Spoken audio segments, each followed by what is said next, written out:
Hello, hello, hello. Happy Crimson Tuesday. Mousimus, Bilkun, greetings. Good to see you. Tonight is another art stream. Dan's still busy. Dan not kidnapped. Dan not missing in action. Dan around, but Dan busy. But soon, hopefully, we can get him on. Maybe in another couple of weeks or so. We'll see. Go Mansama. Happy Crimson Tuesday. Happy Crimson Tuesday to you. Yes, art stream. I'm excited because I've pretty much decided that we're done with the bucket, but we're not done with the bucket. We're done working on the bucket and its background, but there's a fish animation that has to go in there, so we're going to be working on that tonight. And then we're also going to be continuing our Let's Play of Rise of the Dragon by Dynamix or Dynamix, the EGA version. So that's going to be the night tonight. Okie dokie. First things first, before we get started, like now we're just doing a bit of a lead up developer update. Ambrosine, good to see you, yay. Developer update, yeah, I've been able to really focus a lot of time on working on the Crimson Diamond the past couple of weeks, and it's been so good. It's been feeling so good to get to work so much on it and focus on it, because I haven't gotten to do that in quite a long time. But section, I just wrapped up. I haven't tested it yet, so that's a whole other thing. But I finished chapter 5, section 1. There's 3 sections. I tell myself that the first section is the one that takes the most work. We'll see. But so it's coded, assets implemented, everything is done on the first section, and that's super exciting to me. I was just working on some assets on it before stream, and I can call it done for now. And I'll be moving on to the section 2 of it, so really, really pleased. Evil Tentacle, good to see you. Disaster Squad, happy Tuesday. Aslat Studio as well, happy Crimson Tuesday. Yes, thank you. It feels so good to be making progress in the game. Yeah, so chapter 5, section 1 of 3 complete. So there's still, chapter 6 and chapter 7, of course. But I don't know if I actually even mentioned this, and it's not a spoiler or anything to say this, but chapter 7 is kind of like the debrief chapter, kind of like how in Dagger of Amon-Ra there is the coroner's inquest where he kind of questions you on the story up to that point, and it's kind of a test of knowledge, and it will kind of dictate what kind of ending you receive. So that is chapter 7. So that's not going to hopefully be as involved as the other chapters. And chapter 6 is kind of your final confrontation chapter, which is going to require some new stuff, but like maybe 3 or 4 or 5 new backgrounds, like new locations. But yeah, I don't think that one's going to be particularly involved either. But I say that now. Okay. Welcome to Crimson Tuesday. I'm Julie Minamata. I am the developer of the Crimson Diamond, which is a mystery adventure game set in Northern Ontario in the early 1900s, and you play a wannabe mineralogist, Nancy Maple, and the story kind of incorporates a lot of my own interests. And there is a newsletter called Crimson Gazette that comes out every month, and yeah, there's like always a rock fact in there, or I find a really nice geology-related Twitter account, or a geology-related or mineralogy-related YouTube account, or some kind of fun rock fact I come up with, or a new addition to my collection, which was the most recent Gazette rock fact. It was about honey calcite, a good-sized chunk of it.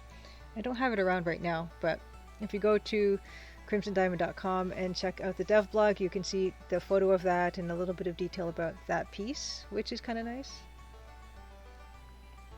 Yes, that studio, it does feel like I'm in the home stretch, although, I mean, you know better than me what that even means, though, because there's still going to be a lot of testing involved of, like, the whole overarching game, and, testing by other people, and polish and stuff like that. But you've completed stuff, so, you probably realize how much more there is to go, but it's just in terms of, like, creating the stuff, it's really nice to know that I'm kind of past that. I'm definitely past the halfway mark. I think overall on the project, I might even be like 75% done. So I've got to start bothering Dan about delivering some finished tracks to me, because so far I think we only have 3 or 4 tracks that are set, complete, and in the game. And Dan's done, of course you guys know, Dan's done a ton of tracks for us, and we just need to get them into like total polished version, and then I can stick them in the game and stuff. Testing shoestring, that's what patches are for. Oh my goodness. Well, yeah, AGS, Adventure Game Studio, does not really take all that kindly to patching. It tends to break things. I mean, there are some tricks of the trade that I've learned from some really helpful Adventure Game Studio devs, but a lot of times what you end up doing is wrecking everyone's save games, and nobody likes that. So I'm gonna try to hold off for a little bit and try as much as possible to make it as few bugs as possible. Like, it's never going to be bug free, but something that's going to be playable in its finished state. But before we get into it, I'm going to, I guess I'll show the trailer. Oh wow, Judith Butler's Lover. I just said the word trailer and then I just saw your message. It's perfect timing. So TCD is launching tomorrow. No, not launching tomorrow, but a future tomorrow. How about that? Oh, it's interesting. That's how it works in SCR 0 as well. You just break everything. That's definitely one of the biggest drawbacks in using Adventure Game Studio as an engine for anyone who's interested in using it. So yeah, having the save games break horribly whenever you fix anything in the game, that's number one. Absolute bar none, number one. Second is, yeah, like, it's difficult to get it on different platforms. I know stuff like Game Maker and Unity and stuff like that. They kind of have it's so much more built in to have like different platforms that you can run your game on, but that's not the case in Adventure Game Studio. It can be done if you ask Francisco Gundersloff Games, you ask Dave Gilbert of Why Did I, it is possible to get an Adventure Game Studio game on Twitch, but it takes some doing, and I have no idea how that works, but it's a lot harder than it would be with any other engine, probably. Jester Jeffy asked, does game dev progress usually fall under the 90-90 rule? So that would be like you still have 90% of the work when you're 90% finished. Probably not as much as that, but close enough as to be not much of a difference. I've heard such things where like the last 10% takes like 90% of the time or something similar. Yes, Judith Butler's Love. You're like Bloody Mary, but with trailers. Yeah, I'll run the trailer just right now, and then we're going to show some stuff that I usually show before, and we're going to dive into Photoshop, and then dive into Let's Play Rise of the Dragon. Deluxe Tux, good evening. Good evening, David Alexander 82 as well. Good to see you. And I also saw on Twitter that Robot Spacer is not going to be streaming tonight. He won't be streaming Dagger of Amon-Ra tonight, so we're going to have to find someone else to raid. Unfortunately, but I'm glad I got the warning. Okie dokie. Here we're going to play the trailer. This is my game. It's a text parser interface and kind of looks like an old school adventure game, but hopefully plays a little bit easier. I think some people in chat have tested the beta, and maybe you guys can vouch for it being a little easier to play than the other Sierra stuff, hopefully. But yeah, I'll play the trailer. The music that you hear is composed by Dan Polakar, who is the musician on the project, and he's using a genuine Roland MT32 on the music. And when we stream a music stream, you'll see Dan kind of work his magic and create a track out of thin air with feedback from people in chat. And it's really cool, but we just haven't gotten around to do one this month. We did one like in June, just one I think. But we'll catch Dan at some point. Yes, Maximus. If Return to Monkey Island launches November 7th, which is the current speculation, surely best to stay out of its way. Yeah, we're at earliest, I've been saying launching first quarter of 2023 at the earliest. Absolute earliest. That person 122, good to see you as well. Happy Crimson Tuesday. Okay, I'm going to run the trailer. Oh, so that means I am going to put this music on pause. Which reminds me, I actually got a copyright claim thing on last week's stream for the MIDI version of Red River Valley that's in this. And it's come up before, but this is like the first time, last week was the first time Red River Valley MIDI format got a copyright claim. So I've kind of taken that out of the playlist, unfortunately. But I think the algorithm is getting more sophisticated, and I've actually been hearing that from other YouTubers. So yeah, they're just getting better and better at recognizing tunes and squeezing money from people who, well, my YouTube channel's not even monetized, so it doesn't really make a difference to me. But a lot of other people are having a lot more trouble with YouTube, it seems. So. Yeah, I know. Vlaholtz and Happy Crimson Tuesday. Yeah, so no more Red River Valley MIDI version I mentioned it to Dan, and I know I thought it was like a public domain song, but sometimes they're not. Surprisingly, sometimes they're not. Yeah, YouTube algorithms are getting better and better at getting worse and worse. Just as Jeffy, absolutely right. So we're gonna no more Red River Valley. It's a lovely tune, but not that I make money on YouTube. I don't have enough subscribers, but maybe eventually I will, and maybe it'll I'll get some pennies here and there come my way, and I do want those pennies, believe you me. So let us move on to the trailer, and then some show and tell stuff. Okie dokie, here we go. Crimson, Ontario was once a prosperous, lively mining town. But that was a long time ago. Now it's quiet, nearly deserted, and some folks aim to keep it that way. Nancy Maple is an aspiring mineralogist assigned to follow the trail of a dazzling diamond. An intriguing cast of characters has converged under one roof, each meaning to get their own way. Or else. Will Nancy untangle the mysteries and machinations before it's too late? Will the sleepy town of Crimson shine once more? Find out in The Crimson Diamond, an upcoming adventure game by Julia Minamata. The Crimson Diamond demo is available on Steam and itch.io for Windows PC and Mac OS.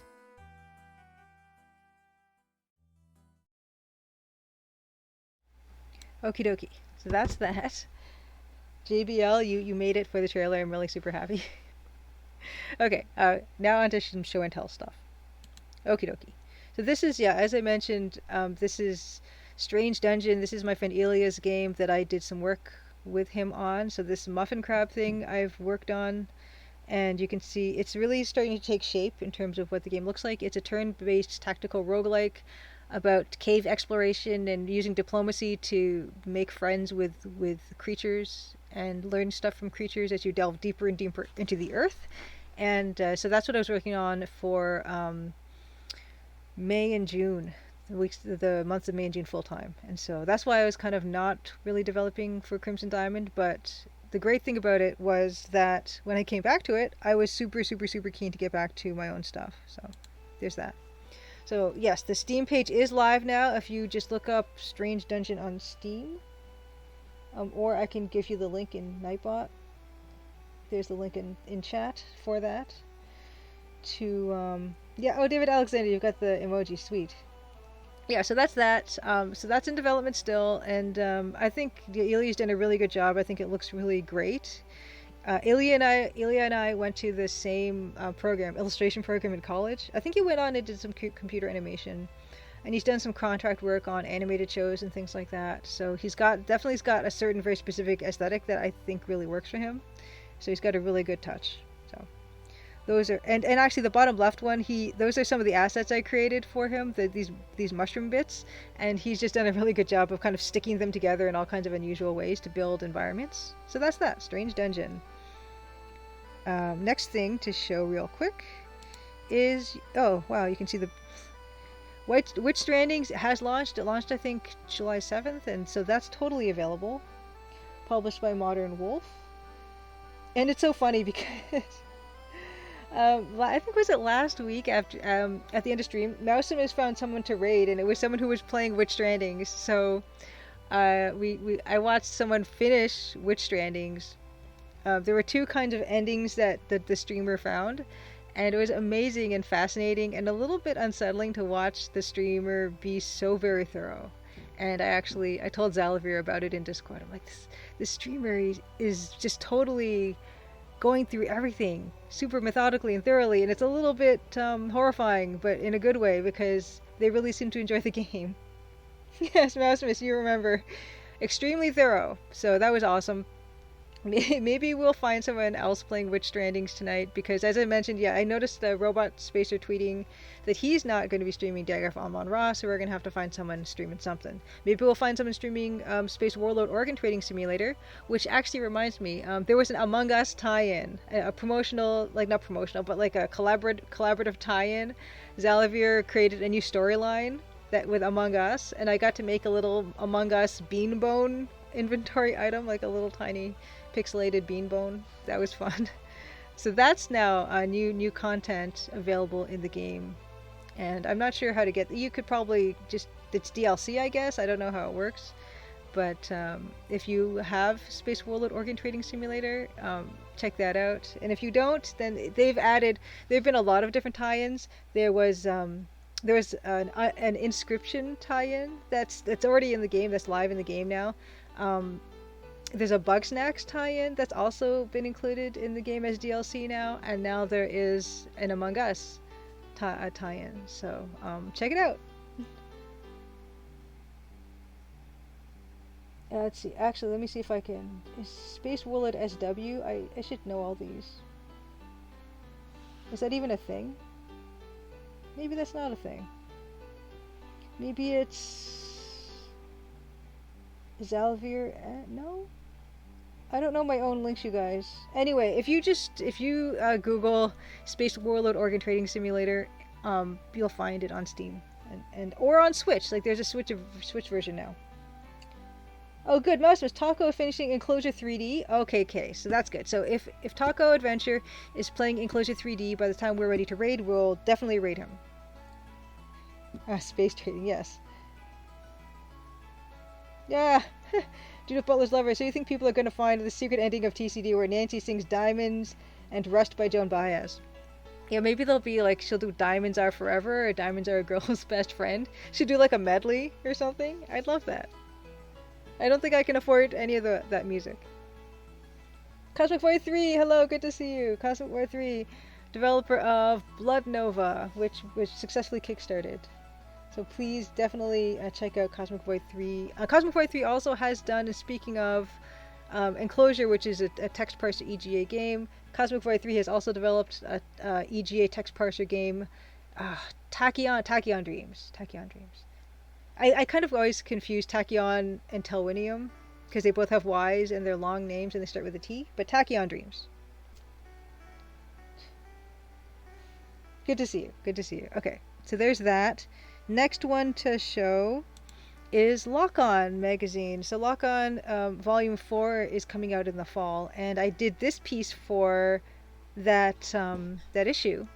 And so that is something that you can back and get a physical. There's a digital subscription. There's also like a physical edition that you can also get. Hopefully I should get one at some point and get to show it off when those do get produced. But Lock On is a gorgeous gaming journal, and they have tons of amazing art and amazing articles. And this illustration was a full-page color illustration. It accompanies an interview by Jonathan Holmes of Destructoid. And he also does a bunch of different podcasts, including Talking to Women About Video Games and Boston's Favorite Son. And he interviewed a bunch of Yacht Club game folk about just their projects and how they got into games and all that. And I got to illustrate the article, so that was really fun. And kind of reminded me of back in the old days where I was an editorial illustrator and illustrating for magazines was my stock and trade. No longer, but it was just kind of nice to have that experience again after so long. Yeah, it's got an evil tentacle. Yeah, exactly. I love the octopus emoji. Yes. So this is Ultros. I've never played Final Fantasy myself, but Jonathan was very helpful about producing visual reference for what this thing looked like. And I love what really struck me about Ultros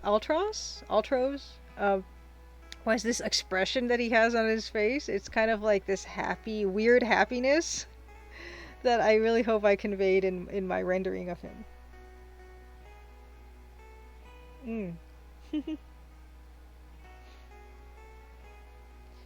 Artistic Coolies, good to see you. Grindislav, land's sake is a Tuesday already. I know. I say that every Tuesday. And I actually doubly say that every time I have to come up with another Crimson Gazette. It's another month gone. Appalling. Grindislav, of course, is... if I can shout out Grindislav. Grindislav Games... Francisco Gonzalez, who is working currently on Rosewater and has released commercially Lamplight City and A Golden Wake. Grindislav, is it Wild West Wednesday tomorrow? If so, are you streaming? And what are you streaming? Yes, exactly, Grindislav. Sending out another newsletter. It's the monthly ones that hit the hardest. Just monthly. How is it already a month? It's not fair. Oh, Slash Studio, he's hilarious. Ultros. I don't know his name. Oh, good. Okay, Grindeslov is streaming tomorrow, Wild West Wednesday, 1 p.m. Eastern. And another background, fantastic. And Deluxe Tux, a month is basically no time at all. I know. I know it is. And it isn't. Artistic Coley says a lot of stuff has been happening in the past few months, so I haven't been able to watch the stream live. I hope good things. I hope you're happily busy with whatever you've got going on. Oh my gosh! Grindeslov, roughly 10 backgrounds left here, and then you'll be done with them all. That's super exciting. Yeah, I was just saying on stream, that what was I saying about? I was saying about my own background stuff. In chapter 6, I'm gonna have to make some new backgrounds. Not too many though. I think I might have to do at most half a dozen backgrounds for chapter 6. I think. And I don't think there might be some close-ups I have to do for some of chapter 5. But we'll see. Yeah, actually, I gotta think about that. Are there any close-ups I forgot so far in any conversations in chapter 5? But yeah, I have only a few backgrounds left too, but that's really exciting. No, Grindeslov, I would have to make, there's at least half a dozen, I said at most half a dozen, now I'm saying at least half a dozen new backgrounds I'm going to have to do for chapter 6. Yeah. Okay, Artistic Ulysses, mix of good and bad, but bad, hopefully it's over soon. Good. Yes, hopefully, I hope also on your behalf. Davor, good to see you. Yes, we are, I think a lot of us are pixel nerds here, to be fair. Okay, next. I think that's all I really had to show here. So we're going to get into what we're going to get into tonight, which is Photoshop. And this little thing. So, here's Bucket. This is Bucket, and I think we're going to stay with this particular iteration of Bucket. Deluxe Tux asks, 6 new backgrounds, do they build a new addition onto the lodge? Deluxe Tux, I cannot say what they are going to be. But they are going to be new, and I actually haven't done full backgrounds and any new ones in a really long time, actually, because most of the game occurs inside the lodge, outside the lodge, like that general area, and I just reuse the same backgrounds. So this is going to be some completely new stuff, that it won't be like a redos or edits of anything. Judith Butler's lover asks, is there a plot twist where Nancy discovers a subterranean world of gem people and that's where the diamond comes from, or can you not say? I cannot say. JBL, I cannot. But yeah, I think this is pretty good. So I'm going to show you guys, this is this is the bucket that is currently in the demo. So you can see that we have kind of taken that a long way from its initial inspiration.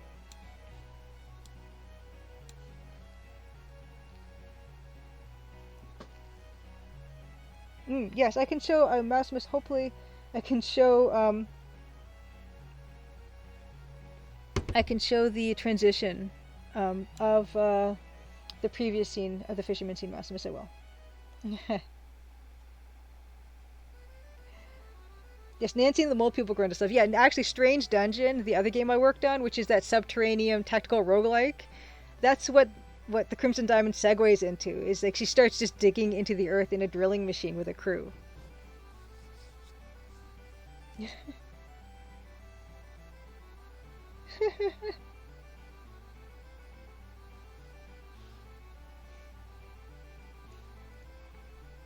Yes, there's a bit more work put into this one, but yeah, I'll just quickly show the way this animates, and then I'll try to locate the fisherman that was previous to this. But yeah, so here is the animation that we're gonna do. There we go. It's just looping now, but it won't loop in the animation. It's just gonna be fish in bucket. Hopefully it won't take us that long. Famous last words. Yes, exactly. Go Mansama. The Crimson Diamond Cinematic Universe. Yeah, all the game projects are connected. So Space Warlord Organ Trading Simulator is in the far future, where mineral wealth is no longer the thing. Now it's like the flesh and the organs. Grendaslav, she gets too close to the Earth's core and melts, and the death message is, guess now, your maple syrup. Yes, 4 fishy frames. 4 fishy frames. So, and the fish is not really... I might animate a little bit of the fish, but really probably not that much. It should loop. Yeah, lots of fish. It's just forever fish. Okay, so that's that. And let me try, actually, let me quickly go to Big Julia View, and I'm going to find the fisherman. So you're just supposed to see my face right now while I look for this, so you don't see any incriminating files or art of stuff that I've been working on for other people. So let's see. Let me find old good old fisherman. If only I remember what I named stuff. I never do, though. What is it called again? What on earth is that called? Oh wow, Dave, well you recently finished Disco Elysium and you already want to play it again? I did get it on like 60% off, so I should start that, but I am not starting it. Fisherman, it's called Fisherman. Isn't that right? Fisherman. Fish, nope. Okay, it's not in here. Is it in art? Fish bucket. It's pretty shameful. Okay, arranged by date modified. That's how we do things here. Large icons.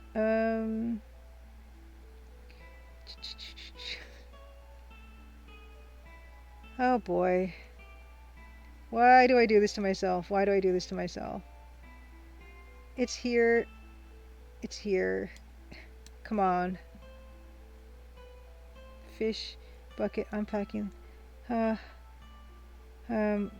What is this? No? Kitchen? No? Oh my god, I'm gonna look into the Google Drive. I know it's there for sure. So bad. Forest scene, there we go. Okay, got it. Okay, hold on. Okay, so Control Alt. Okay, here is forest scene. So this was the original. And I'm probably going to have to go back and fix / adjust the bucket that's in this scene to accurately reflect the bucket we ended up with. The bucket we deserve.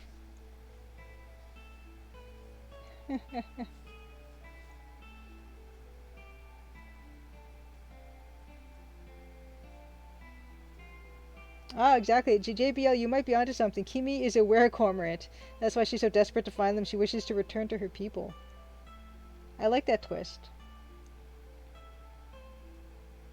And also, yeah, we're gonna need sound effects, Deluxe Talks. We're gonna need MT32 sound effects. Yeah, who needs subfolders when you got date modified Blahholz? And I also use a lot of quick access on Windows. That's pretty much how I locate my files now, for the most part. Oh wow, is that true, JBL? The original title of Disco Elysium was not Truce with the Furies. Wow. Beta Human, CGM, good to see you. Oh, you have so many games you're terrified to play because you know you get sucked in. Disco Elysium is one of them. I'm on like that. I'm on the alpha. I don't know if it's alpha early access for Caves of Quud, and that's one where I dipped my toe in a little bit, and there's a lot to learn. But I feel like I'd probably get into that too much potentially. Okay, so they match well. Good. Yeah, I just have to. The handle of the bucket in the fisherman scene does need to be changed to reflect what we have currently, but that's not a big deal. I can patch that in eventually. Ah, Ruking, good to see you. Yeah, the bucket is gray on the left image. Is that okay? Yeah, it's probably okay. I might like do a bit of recoloring. Like I might give it some like cyan highlights on it just to marry it better with this. In fact, we could just do that now if we really want to. You know, there's nothing stopping us. So let's actually name this fix bucket. Let's do that. We can do that. Why not? Yeah, I think highlights will do it. And I don't mind having the buckets to be different colors, but if we do want to connect them visually better, you know, there's no harm in adding a highlighter too. Okay, so one of the first things I want to do with this is I'm actually going to change. It's a little bit more tapered in this new version. So that's the first thing. The second thing, of course, is the way that the bucket handle attaches. So we're going to just maybe do some of that.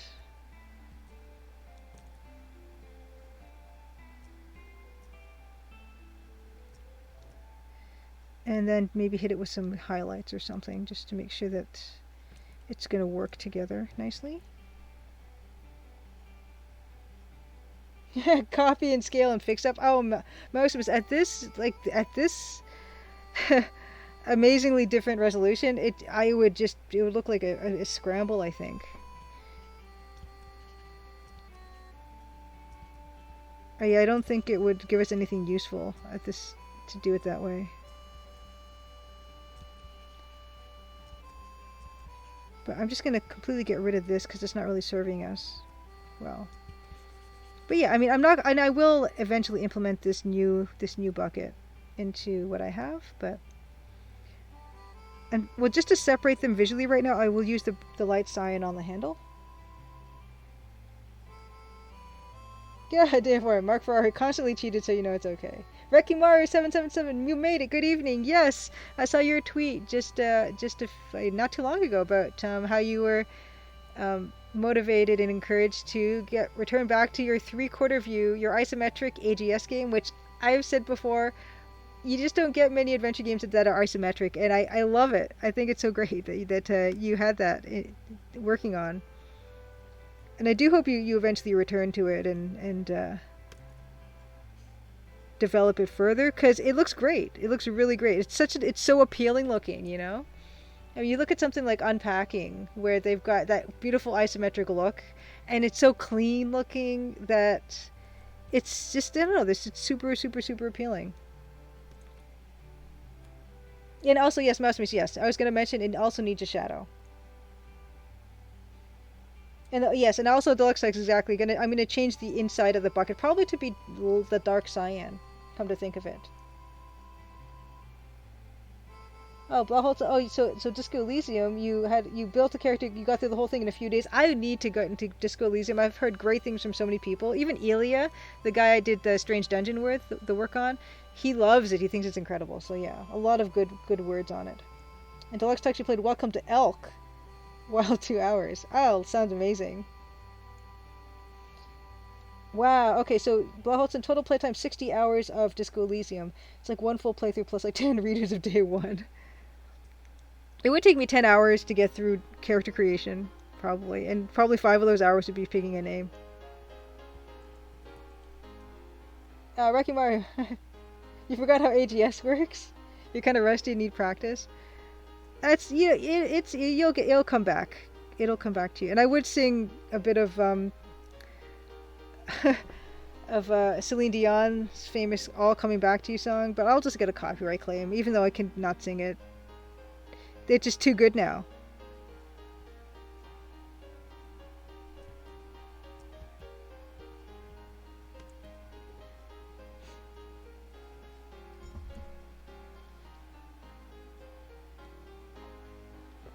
Also, Ilya mentioned that Disco Elysium used the same art technique we used on Strange Dungeon, which was modeling something in 3D and then painting over it for realism.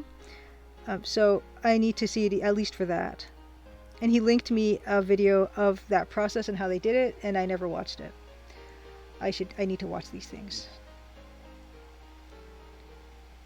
In fact, the bucket has a rim that stands out more. So what I'm going to do, there's 2 choices. I can either make the brim wider or the bucket narrower, and I'm going to make the brim wider.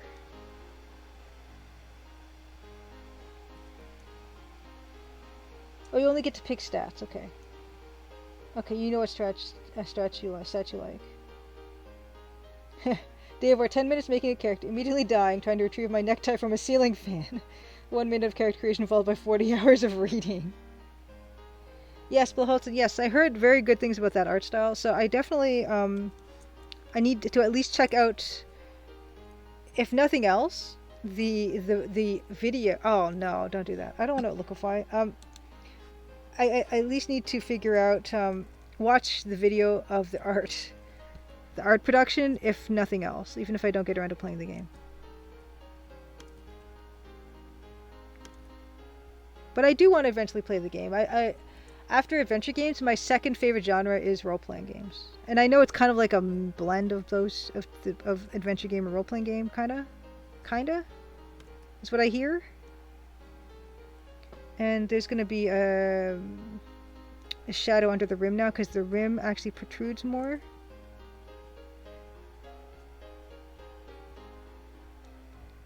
And then we're going to get rid of this.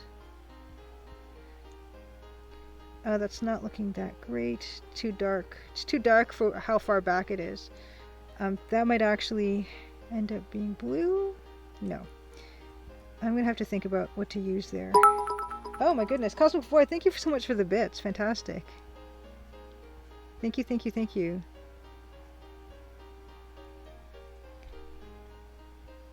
Oh no. No, too much. Okay, I'd like an adventure game with stats that are also characters. Yes, I've also heard of something that how ideas and concepts are stored as inventory items or something, which is intriguing. Beta him in CGM. Behold, Julia has figured out a way to keep working on the bucket. It's true. It's true. Yeah, I should open up the bucket that's in the main hall closet and just work on that after this. Because I'm like, that bucket is completely out of scale now. I need to fix it. The skills are characters, not the stats. Okay. This is confusing sounding. Oh, dice rolls as well. Okay. Ah, Belkun, you have to say tabletop role-playing games are your favorite type of game, adventure games are second. I'm quite fond of tabletop role-playing games too. But yeah, let's see what happens. Yeah, that already kind of helps with the bucket consistency now.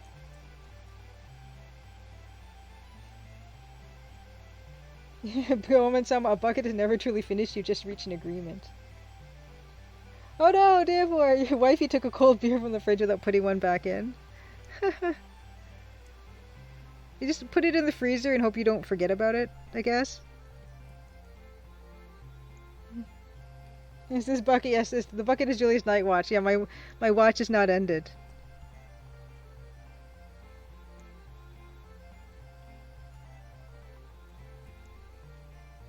Yeah, working. If this bucket were a title screen, what would the game be called? This would be, I guess it would have to be called Bucket Quest? Bucket Quest?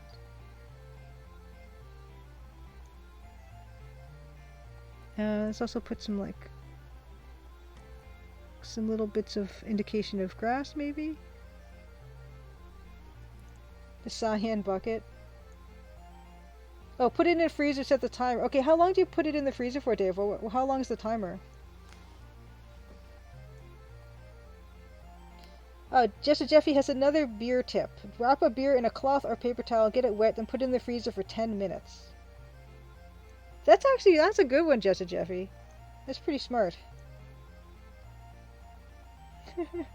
Oh, Slut Studio. Oh, and that's your wife's one flaw, the taking out the beer and not putting one back in. That's a pretty good one, if you had to pick one. 25 minutes? Oh my gosh, try just a Jeffy's technique. Yeah, try that. Dave, report back.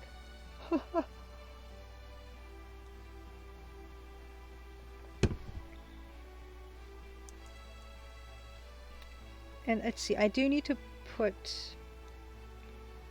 I wonder if I can make an indication of the inside of the bucket without getting too confusing.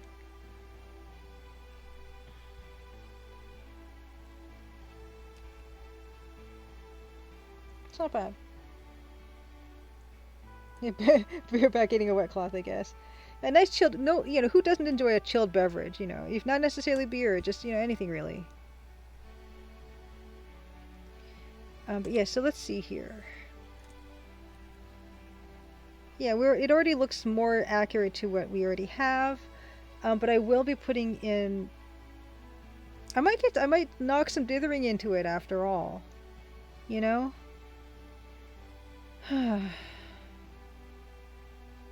And of course the shadow, so...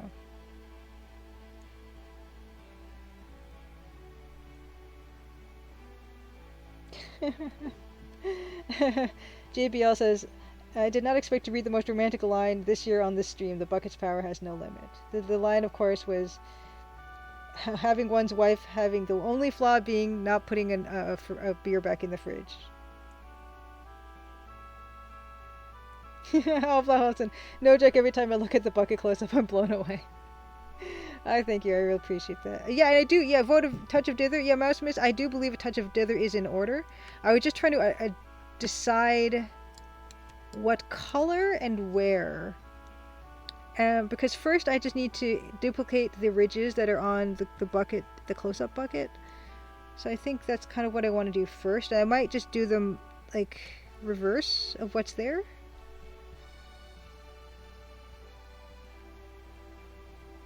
And then, yeah, we'll start looking into different colors. Because it might, the cyan, I'm thinking the dark cyan in the shadow side might be our best bet. Touch of Dither sounds like the name of a spell. It does. Yeah, there's what's it called? Chilling Touch in a lot of games or RPGs and stuff. Touch of Dither sounds not like dithering, sounds like a delay spell, right? Like it would be kind of like a slow, I suppose, if you really had to guess what effect, what spell effect Touch of Dither would be. I assume it would be a slow spell.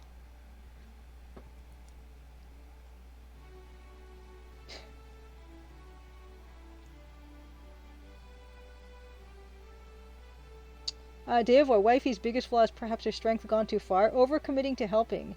She's a nurse and the hospital can really take advantage of that. Yeah, Deavoy, I am of that philosophy a lot nowadays. In wisdom, just how a lot of things that even some things that seem to be bad traits can actually even end up being good traits and vice versa. Just kind of depending on the context and how far they go, really. Maximus, is there such thing as a trither? Using 3 colors. I don't see why not. I don't see why not and maybe at a particular resolution that would start working. A trither, that's very intriguing to think about. At least a tetrither, maybe? A tetrither would be 4. I can understand that more in a grid-based system, but I don't see why a trither couldn't also work. JBL, Touch of Dither is the title of my Patti Smith 8-bit cover album.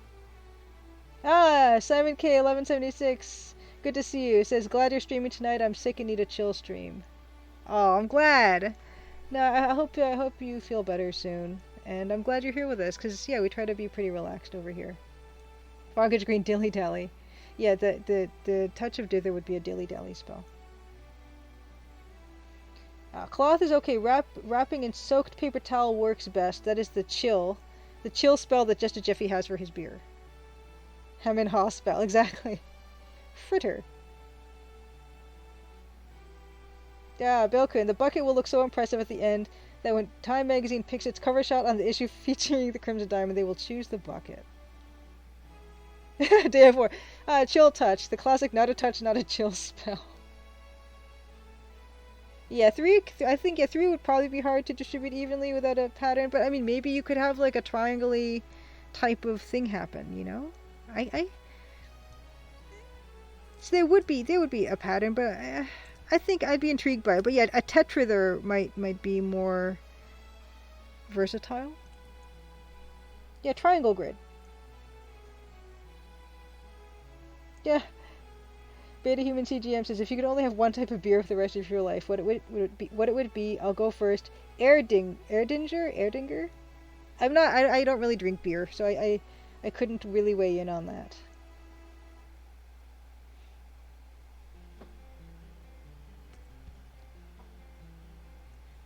Yeah, I think we're gonna do a dither on that after all. I really hope En Roulant Maboule Roulant does not get copyright struck. A copyright, it's not a strike, it's just a claim. Where the folk tune people want a slice or whatever, I don't even know.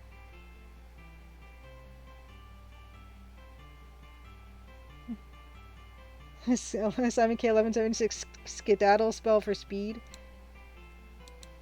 Yeah, I guess there's haste for usually for spells, but skedaddle I think sounds more fun, and dither sounds more fun than slow.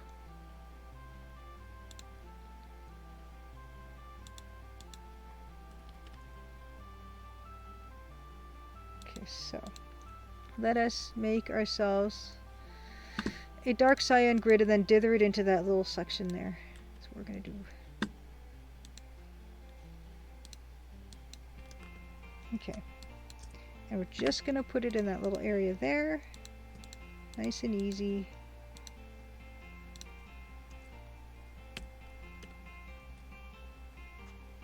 And then I might also... Actually, that might look better on the inside, come to think of it.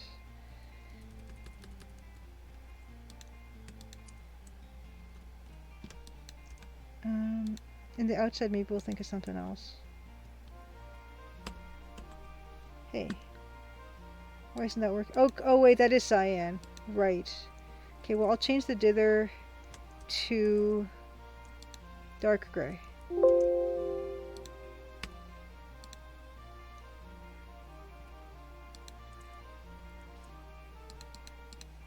Okie dokie.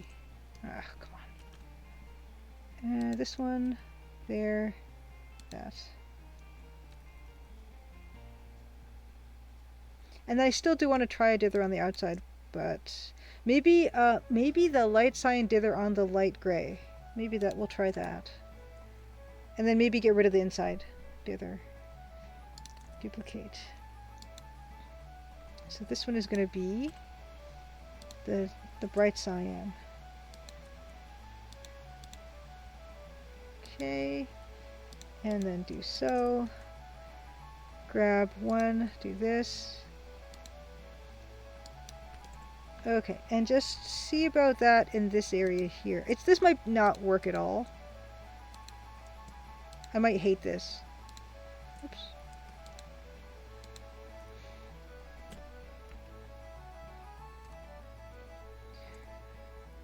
And then we'll turn off one and then the other and see what we think. Or maybe try it on both areas? No, terrible. Bad idea.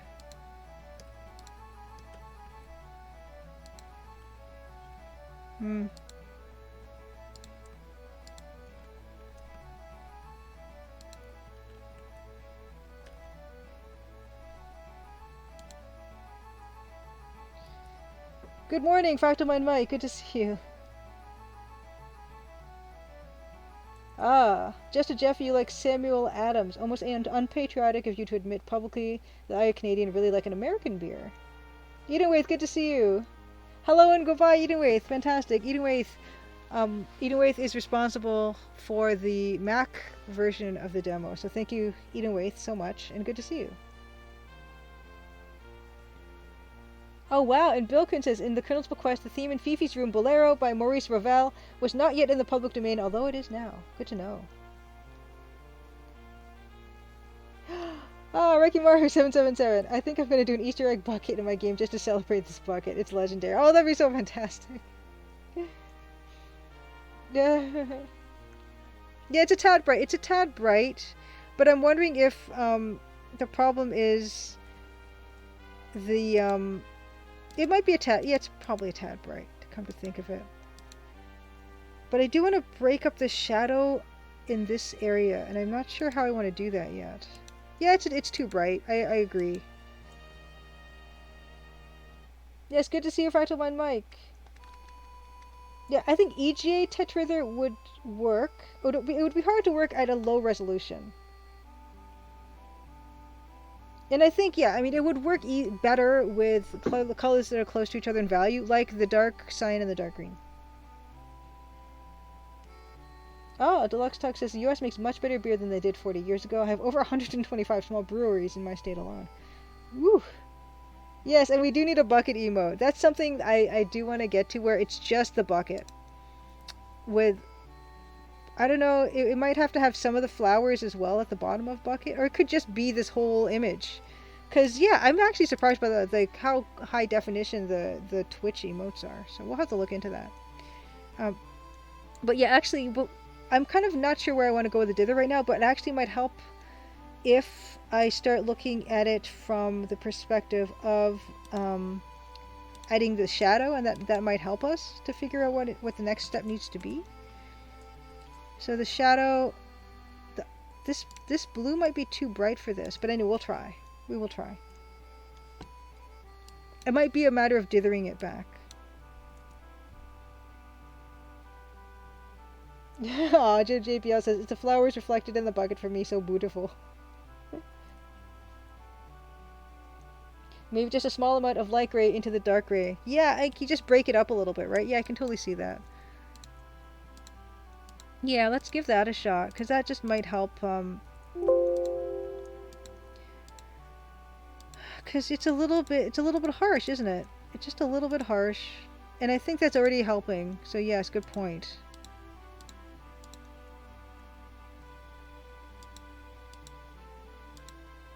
Yeah, I think the time is right for a bucket emote. So we'll look into that.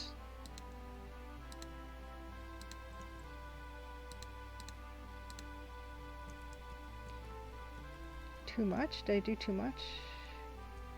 Maybe too much, especially under...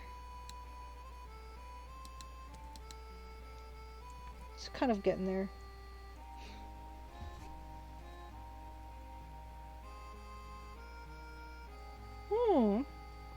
Oh, Belkin says, I don't like beer, but in one tabletop role-playing in college, we started naming every character after a real-life beer.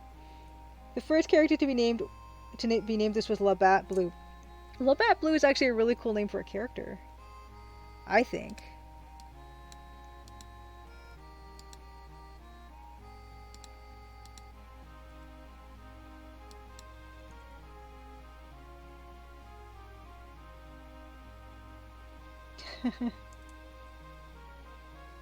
Beta Human CGM has had Sam Adams when you went to Boston a few years ago. Not a fan, you can't say it was memorable, but you're also Canadian. Some of the best stuff is American. Another Canadian saying some of the best beer is American. Fortunately, good beer is now available everywhere.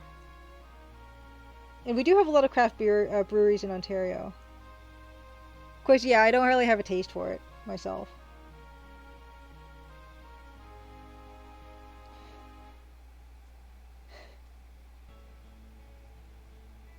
Oh, beer timer. Nice. Dave, yeah, let us know.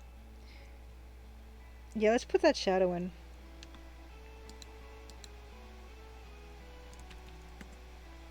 I kind of wish there was something I had the same type of, like, appreciation for in terms of, like, enjoying different flavors of something that's available. I guess the closest I have is probably tea. I like tea and all kinds of different kinds of tea. I also really enjoy,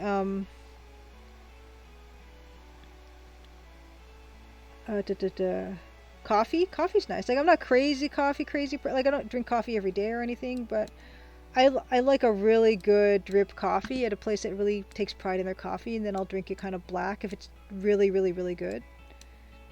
But yeah, I don't drink coffee a lot, but I like that kind of connoisseurship, or I don't even know what you call that, of different things.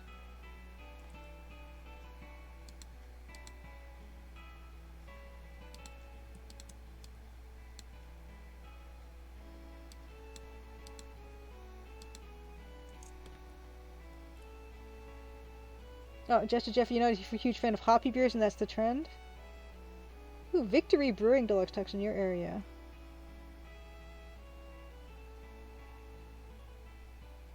Yeah, Deluxe Tux, another tea fan. Yeah, good coffee is a huge difference. Mousemas, yeah,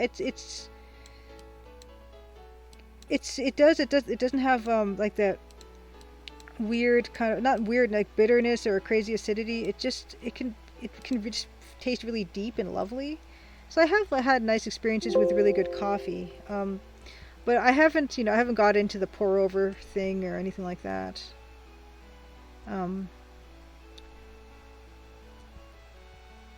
But I do, occasionally, if there's a place that's known for good coffee, I occasionally like to enjoy some.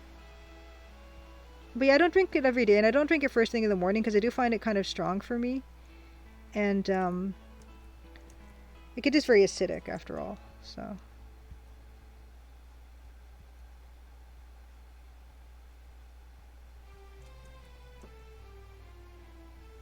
Oh, Melbourne! Oh, Melbourne, you're, as a resident of Melbourne, Fractal Mind Mike, you're a big coffee drinker and enjoyer. Best coffee in the world in Melbourne. Interesting.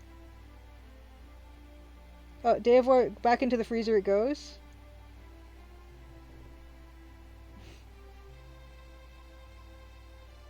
Paper towel could shave off some time. I think it's actually really... I can see how it would. Yeah, Beta Human. I really like cilantro as well. Yes, but yeah, I mean that from a commercial standpoint, I suppose having something that brews faster is kind of an advantage.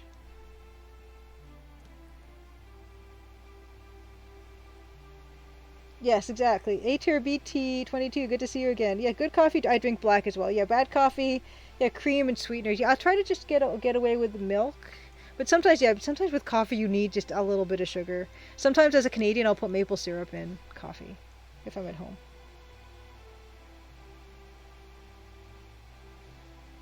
Yeah, David Alexander, I prefer black tea in the morning with milk. Something nice and gentle. I can't I can't do the I can't do the um, acidity of coffee.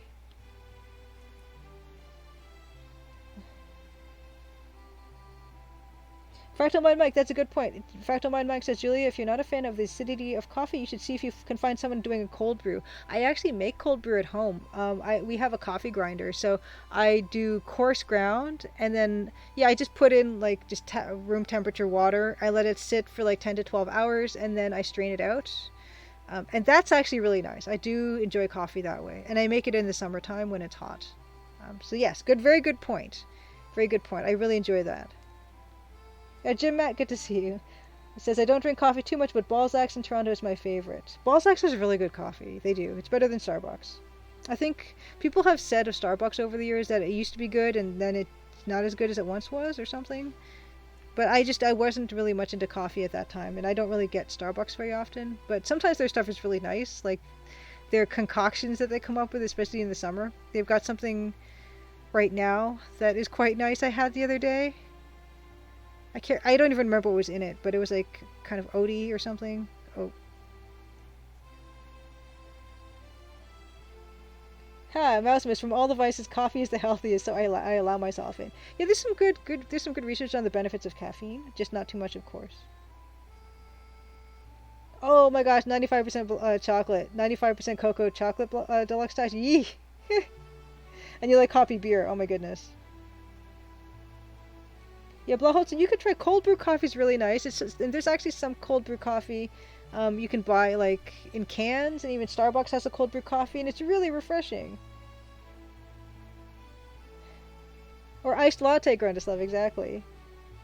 And yes, Deluxe Tux cold barley tea is also fantastic.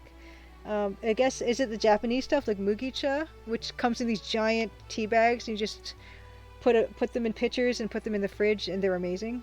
That's a really good hot weather, fairly healthy drink. I think the black completely is not good for this part. Dark roast brewed in an AeroPress, nice way to taste cup without the acidity. Yeah, I haven't got into any of that fancy coffee, paraphernalia. Oh. Oh well, there is iced coffee powder, Blaholtzen. I didn't know that. I know. I mean, there's instant coffee.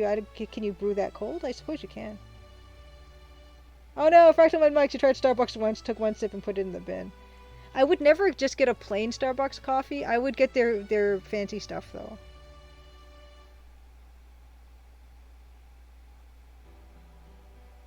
Oh wow.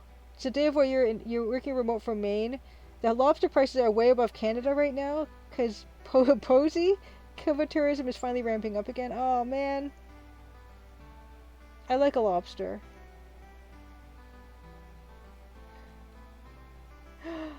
Oh my gosh, JBL, I like that. In Croatia, we have a beer named after the classic Croatian novel, The Witch of Grich. And the illustration is a pissed off woman plotting vengeance. It's also a red beer, so bloody vengeance. Ooh, my goodness, what does that taste like? And yeah, David Alexander, yeah, I guess that's what Starbucks is known for, consistency.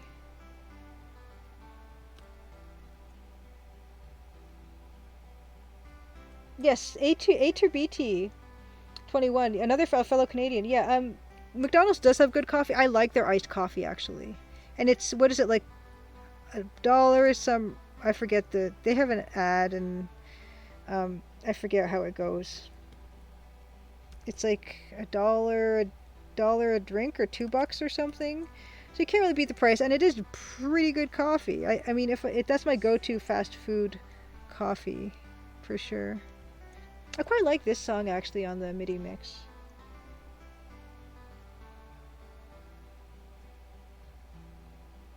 Okay. Oh, imported mugicha. So deluxe tux, yeah. I mean, you can sometimes find mugicha in Asian grocery stores, unless you just don't have Asian grocery stores around you, which is definitely a thing. But yeah, you can usually get them at like TNT and stuff, I would think.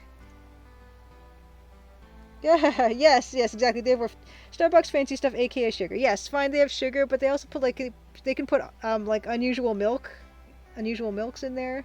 Um, and yeah, I wish I could remember with the drink I had at Starbucks the other day. It was 130 calories. That's all I could tell you. It was on a poster, and there was a left hand one that was 250 calories, and there was the right hand one that was 130.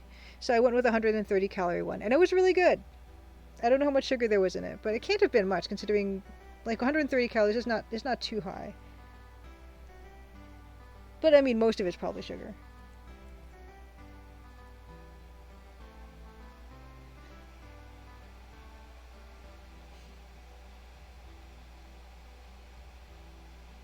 Oh, Rekimaru, yeah, it's too hot right now for like a coffee in the morning. Yeah, you should try the cold brew. Like just, um, I don't know if you have a grinder or not, but just even if you just buy, I don't know if you could just cold brew just instant coffee. I wonder what that would do.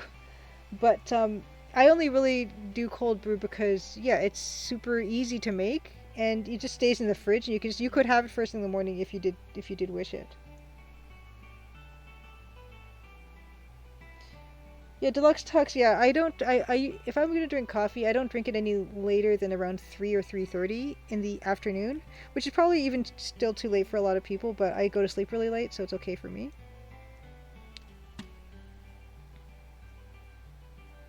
Hmm. The bucket needs probably does need something like that. But now it looks like it's full of water, which I don't want. It's kind of that's probably fine. Oh, okay. Iced coffee powder is about 95% sugar and then some instant coffee. Okay. Iced coffee powder, okay, gotcha. Oh no, therefore your Asian grocery might be getting bulldozed for a sports superstore? Oh no. So, first of all, like, how different is Starbucks from a Mountain Dew? Starbucks drip coffee has no sugar in it, so that's the difference, I suppose. Oh no.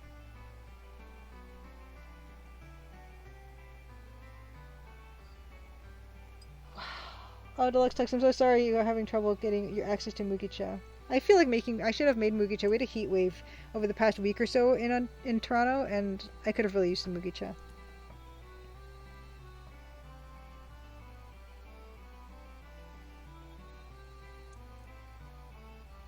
Yeah, I don't know, Bill Coon, if Starbucks is named after Mr. Starbuck and Moby Dick or not. I would assume so, but I don't know if that makes any sense.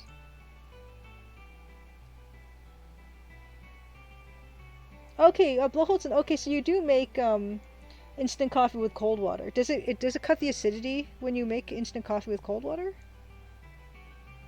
And a lot of sugar?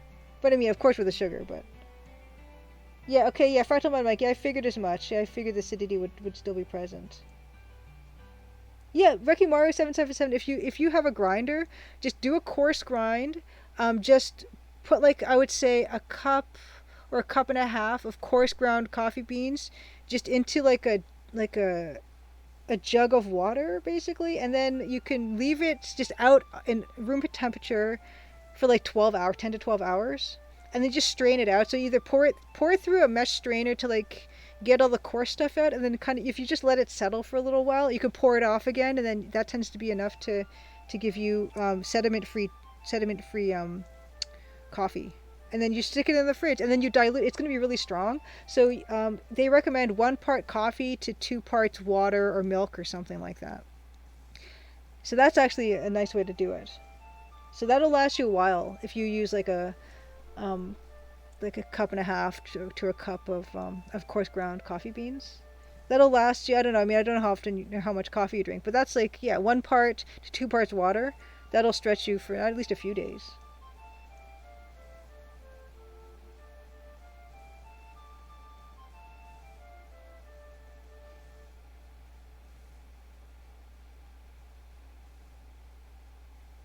Saw Studio still haven't had coffee before, living like a child and drinking too much Dr. Pepper. Good coffee is nice, but bad coffee is, yeah, it's not. It's useful because, yeah, it helps people stay awake and stuff, but I mean, if I had to pick, I would pick tea anyway. Because coffee is quite strong, and especially if it's not good. That's probably pretty good, I would say,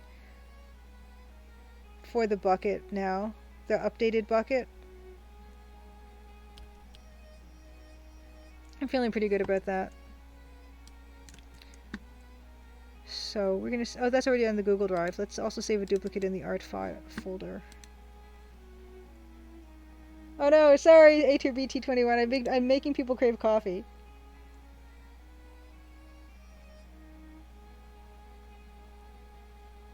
Yeah, that's what I was wondering, Blaholtzen, is the solubility of instant coffee in cold water. Just regular instant coffee. Coffee bucks? Is that what they have in Scrubs, David Alexander? Oh my gosh, you made 2 cups of instant iced coffee in a pint glass, Blaholtzen. Oh my goodness.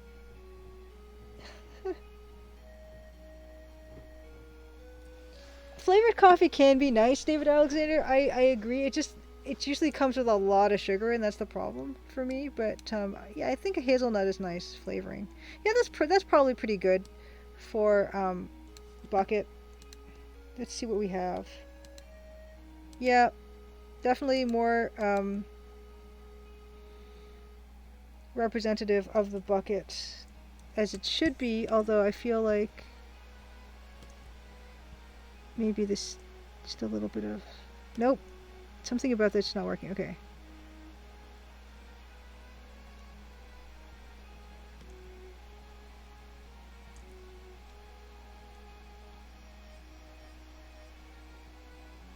Yeah, it's true. Yes, that's true. The bucket will not be noticed so much because there is a lot of movement happening in this scene. So yeah, it's definitely not going to be a focal point. But it's nice to just fix it so that it's updated. Oh my gosh, canned iced coffee is also really good, Deluxe Tux. This is true. Hey, I love hazelnuts. Really great. Like I love chocolate covered hazelnuts and things like that. Like when they have those in chocolate boxes. I kind of wonder why there's no chocolate bar that I can think of that's got hazelnuts in it. I guess they're expensive. But I think that's a really nice flavor combination.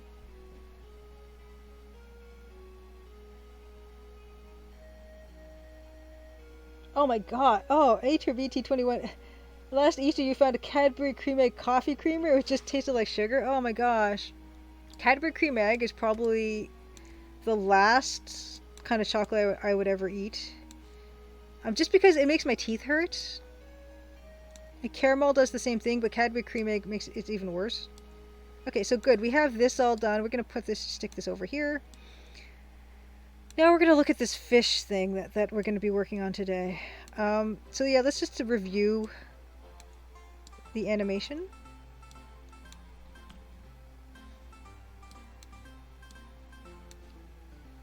So.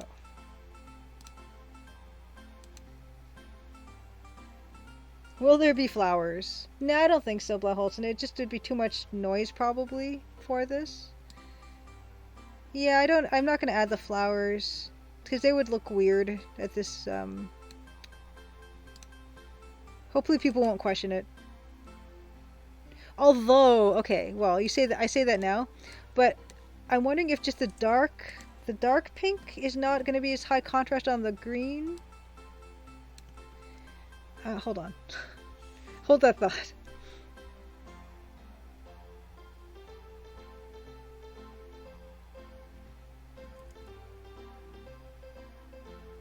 Yeah, it's possible. I mean, it's very low contrast against the dark green, so we could just put little plus signs everywhere, you know?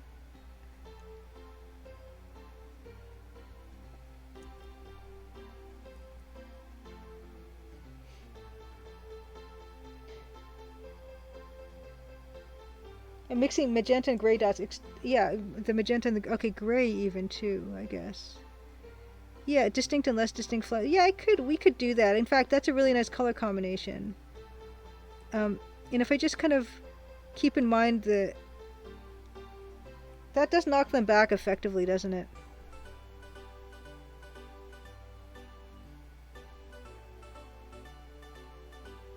But let's do you're a big Cadbury cream egg fan. I do not have a sweet tooth very much. Oh my gosh. Shortbread, coffee, chocolate Milano, tiramisu, and pistachio, coffee flavoring syrups. Are they sweet as well, Deluxe Talks? I imagine they are. Wow, you get one Cadbury cream egg a year, just a Jeffy.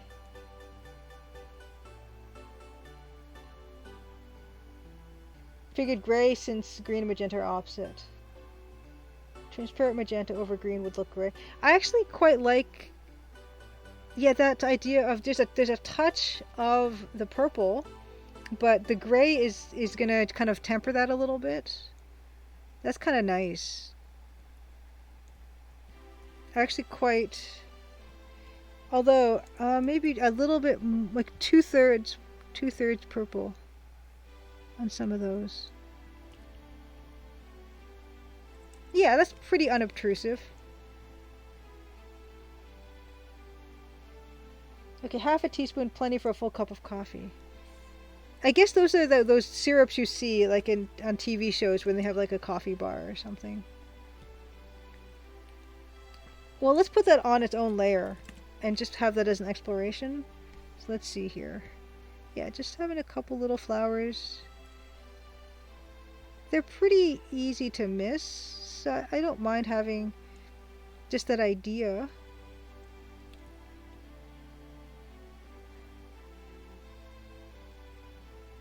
Okay, oh, okay, Deluxe Tux coffee black with just a touch of that flavoring. I see.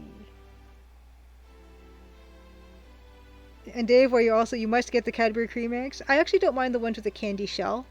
Although that's a lot of chocolate. Like the mini eggs have a lot of chocolate on them. I prefer Smarties just because there's less chocolate. Which I guess is a weird thing to want of chocolate. But yeah, like I don't have a sweet tooth too much. I do, but like not for a lot. Oh, C7K 1176. Yeah, the mini eggs. Yeah, speak of the mini eggs, because yeah, the mini eggs are not bad. If I had to pick, I might actually even do half flowers too, just to give a size variation to these, because they're just abstractions of flowers, so we can do that too.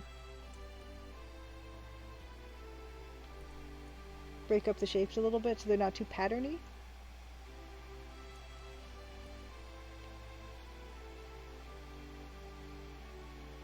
Yeah, the little bucket looks like it's full of... Yeah, it looks like it's a bit kind of got water in it because of the dithering in there. So we can explore not having like this. Does that look like it's full of water? Probably, right? Or what we could do is completely get rid of this ridge here, so it could look like shading.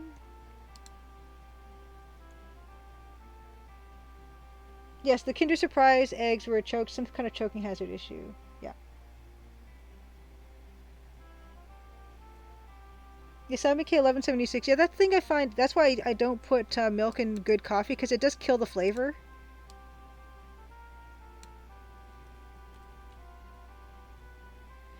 What if we put just gray dither in, just solid gray dither in this whole area? What happens then?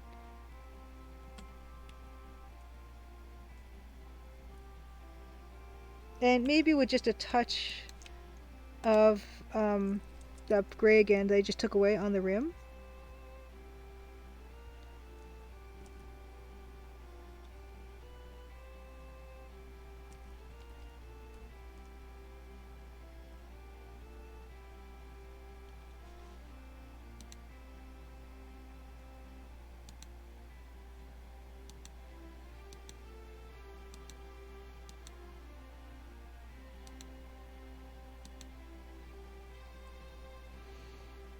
Looks watery without the dither, yeah.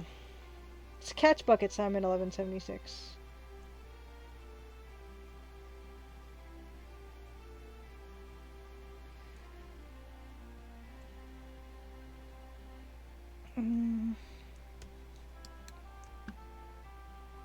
I might just do solid gray then in there again, but to differentiate it from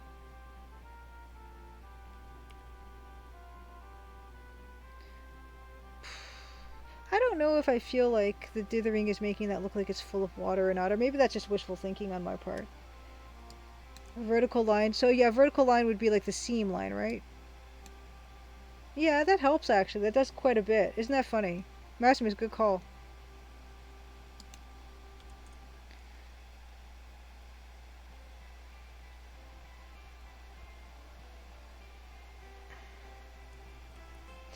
Yes, exactly. Thank you.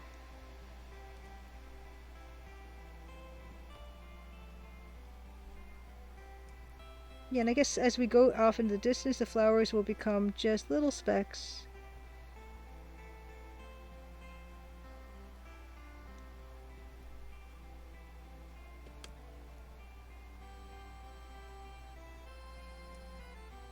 And as they go into the distance, they'd become gray. Little gray specks.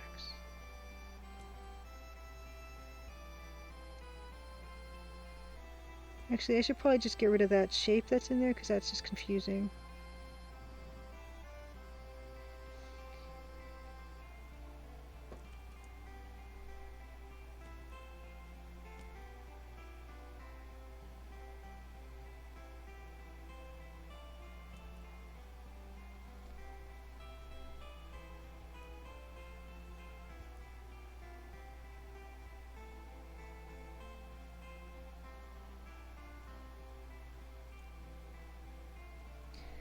These are too close together.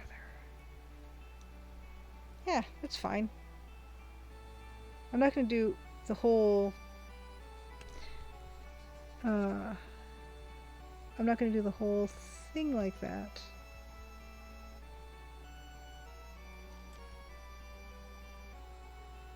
Is that like too irregular?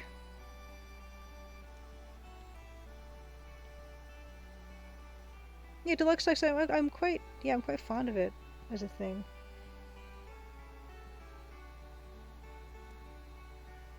Yeah, definitely not anymore. Like I might even like take away this when they get too high, which they would just start completely fading. So that's good.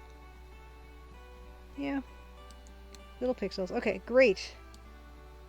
Oh, good. Looks like you're 100% on board with the new flower specs. Great, great, great, great. Yeah, I'm pretty okay with them too.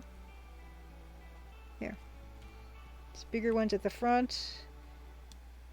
Size and color. Happy little pixels, Dave. Exactly. Yeah, I'm really.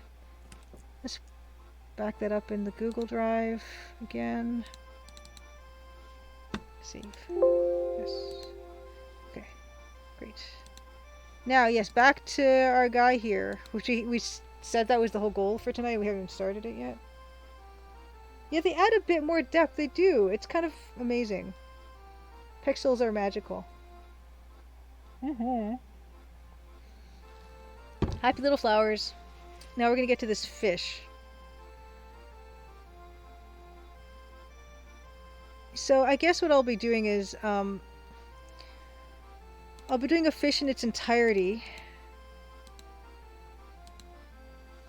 And I do have some references of herring. So this is lake herring. And lake herring is this particular type of fish that would be fished. Because this is a lake and a river kind of area. So this is freshwater. So we needed to find a freshwater fish. And the lake herring is indeed a freshwater fish.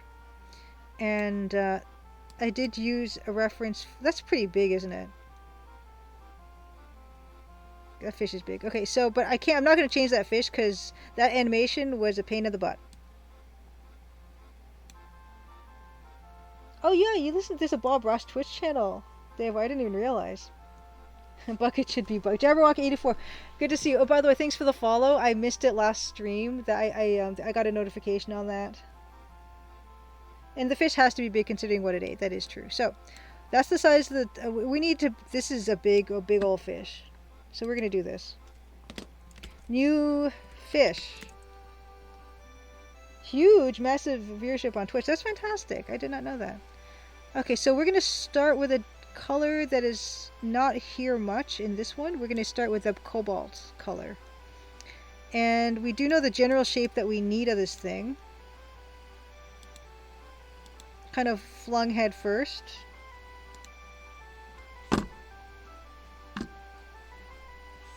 Okay. And you know what I'm going to do? I'm going to flip all these because they're not facing the right way for me.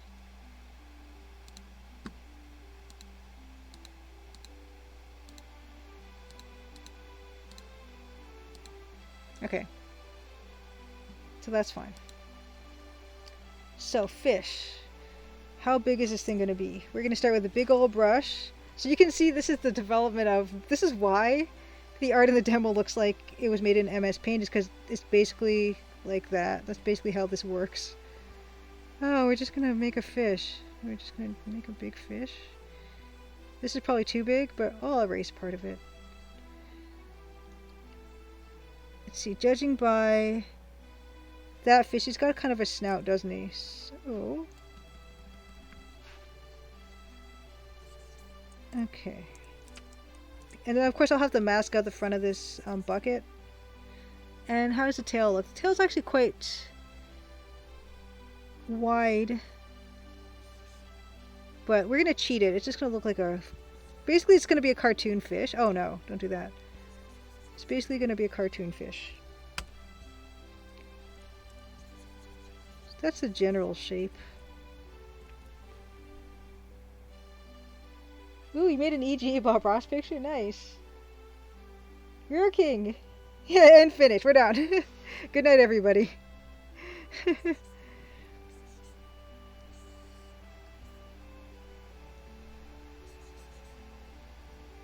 Okay, and he's got a bit of a fin on the top. So let's do the fin on the top. It's like a little triangle.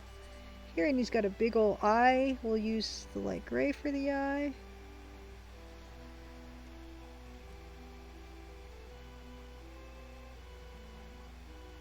Oh my goodness. Deluxe sucks. I was watching the Bob Ross Twitch channel a few months back and he did something cool and I got banned for making the comment, "Bob, you crafty devil." oh, oh my goodness, Lux. Artistic cool, is he looking good? Yeah, we're... that's fine. It's all good. Here's this little fish eye. I mean, what else do you really need? We're gilding the lily at this point, right? You know, just stick a couple of fin lines. I'm sure that's the technical term for those. He's got like got a fish head separation. I'm an ichthyologist, you see, so I know the terms. He's got a fin head separation here, right? And he's got like eyeball darkness over there, and he's got like a little fish jowl, right? A fish jowl that leads to an underbite. Oh no, now he looks like he's smiling. That's not going to work. We need an underbite. I need the underbite. So let's actually erase to get underbite. Fishy wishy lighty whinies. Yes, exactly. That's what they're technically called. Oh, HRBT21. I think everyone tried to swear in the parser games. Kissing and hugging and doing all kinds of awful things. Tika, good to see you. Fellow Canuck Tika. How you doing, Tika? Oh yeah, they would always say, "Oh, you shouldn't have tried that," but you know, they kind of anticipated you doing that, so they're part of the problem. Tika, what have you been up to lately? So there's the fish underbite, and then actually this particular fish's big old eyeball is closer to the front of his face than what I have, so we're gonna kind of move that over. Ooh, too much.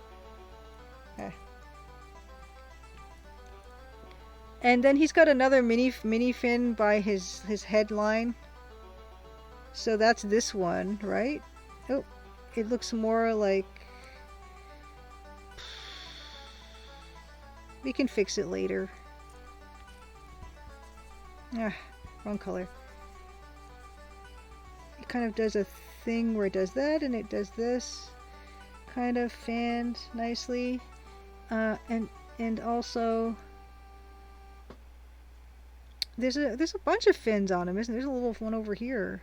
Just like a shrivelly one that goes like that. Tired but good. That's good. Good.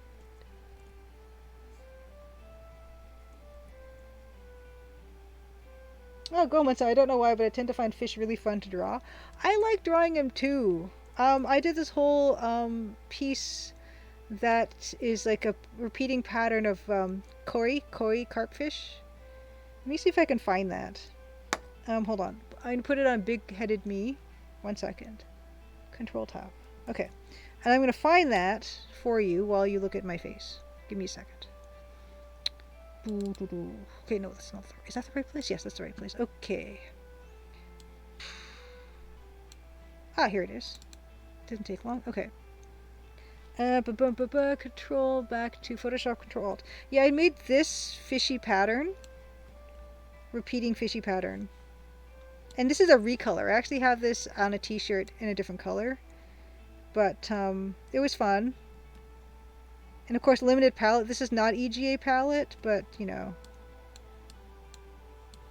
It's fun. It's a real fun challenge to make a repeating pattern. Yes. Oh, Jabberwocky84. I work in records management. Hope you save your records. Okay, they are saved, Jabberwocky84. They are saved in several different locations, but I don't know their names, and they're in weird folders. Yes, exactly. Bill Holton. Fish Anatomy with Julia. Fin line and eyeball darkness. That's all you need to know about fish. Yeah, this is it was fun to make that. I've always kind of liked making patterny stuff. That's why I like making the wallpaper in the Crimson Diamond as well. I know, Jabberwocky84. I'm sure you're totally appalled, but yeah, I'm bad. Repeating pattern, no stereogram image hidden in it. No, there's nothing special in it. It's just a repeating pattern that has a little bit of fun depth with the lower fish and a pleasing distribution of lily pads. But yeah, so this is like in my earlier life as an illustrator. This was not even commissioned. This is something I did on my own, and so you can I think fish are really cool. Deluxe Tux, I can never see a stereogram. I've never seen a single one of those things. Yes, just Dave War, how's your beard doing? I hope it hasn't exploded. Because it seems like it's been a while. Okay, so now there's the fish tail lines, right? So the fish has a tail, like that, and then it has a tail lines, like that, right? And then he's got a back fin. He's got this little fin, and then he's got another fin. So let's get rid of that fin. Because there's a fin kind of pops out sometimes. It pops out a little sometimes and not a lot. This is good reason to have multiple photo reference. It's because, you know, the fish is at different stages sometimes of fin pop. And so you don't look at that one and think that's the only way the far left one is. Like sometimes they're kind of retracted, so you can kind of get away with making them smaller. Oh, just a Jeffy, redeem a fun book. Fantastic. Good. I will do so.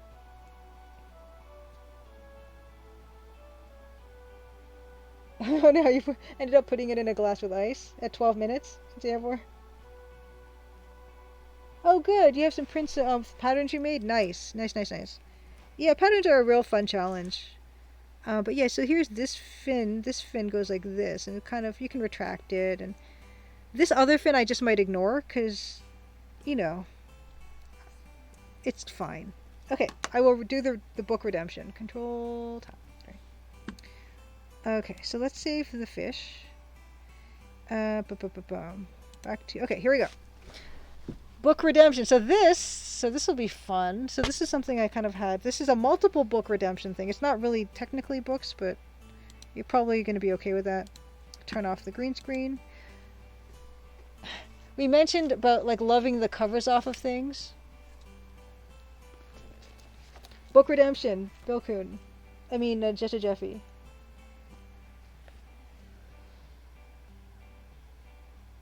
Sneak peek, fall 1992, Interaction. This is the first issue of Interaction I have.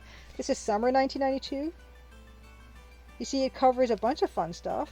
Red Baron, Mission Discs, Quest for Glory 3, Football, just football, Hoyle 4, Space Quest 5, and many more. Talk with Roberta Williams about King's Quest 6. Ooh, Lower Boat 2 Solutions. Yes, I love Interaction Magazine. Ooh, speaking of Dynamix, and Rise of the Dragon, which we will be playing later on in stream, here is a whole article about Jeff Tunnell. Yes, this issue. And so what else have we got in here? Oh yes, wow, a calendar of upcoming product releases. Look at that. Look at that. They were just a machine, Sierra, releasing stuff. A2B221, not a fan of King's Quest Quest of Glory 3. I also really like the graphic design on this stuff too. Tips to remember when Max forget. Too bad Eating White's not here anymore. I love the illustrations in here. Yeah, and it's like these weird like graphics too, and like the fonts that they use. Game hints, you guys. You want some game hints? I got them here. Ooh, A2BT21. I don't have that on Betrayal at Krondor cover. One. Ooh, look at this on the back. An ad for 38.4 BPS modem for only $279 by US Robotics. Yeah, your friends who are way into this style as well. Blaholton, this kind of graphic design. Oh, it's so great. A Tale of Two Densities. Here's how you can tell if a disc is high or low density. CD-ROM drives, what to look for before you buy. It's great. It's great. So thank you for the redemption, Just to Jeffy. I'm actually gonna, I'll show you all the issues of Interaction I possess. So there's this one. Next one I have is this one. So you can see, yeah, the covers have been loved off of these. Oh, look, an ad for Sound Blaster, only $149. Blow it out your ear. And thank you, Bill. PDFs of Interaction are available at archive.org. Justin Jeffy says, if I remember correctly, that magazine was free. You just had to send in the registration card that came with any Sierra game at the time to get a few issues in the mail. Yeah, I think so. I feel like I probably did that exact same thing. Oh, wow. A Hitchhiker's Guide to the Island of Dr. Brain. Oh my gosh, see, the cover is off of this, so we're just gonna keep... Ooh. 16-bit stereo sound. Honest. There's a great article here, but this is probably the article I read the most. Shadow of Eusebius. This is this was an online multiplayer game thing that I was fascinated by. I never played it, but that was on the Sierra Network. Ooh, Holiday Buyer's Guide. Joysticks and speakers and other things you can buy. Time to make your computer complete.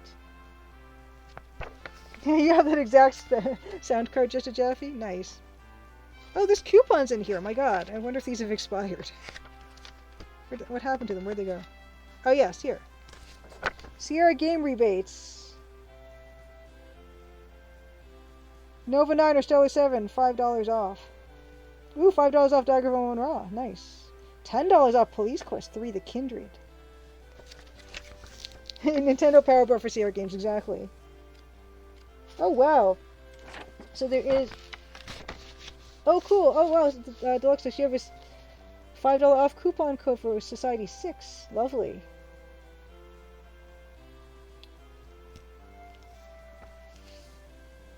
Can I use those coupons on eBay, Just a Jeffy? Worth a shot, aren't they? Null casting streams on Cable 2 tomorrow, Blahoten says. We have a whole stream in VTuber Avatar in well done 90s computer art type style.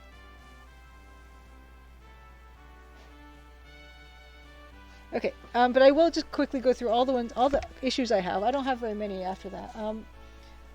I thought I had more, but I guess not. Here's this one. This is an exclusive new product. Roberta Williams on Phantasmagoria, Island of Dr. Brain. Ooh. An ad for their own games at the back here, which is, expected. Oh wow, that's interesting. Yes, send me the next 4 issues of Interaction Magazine on CD-ROM. Cool.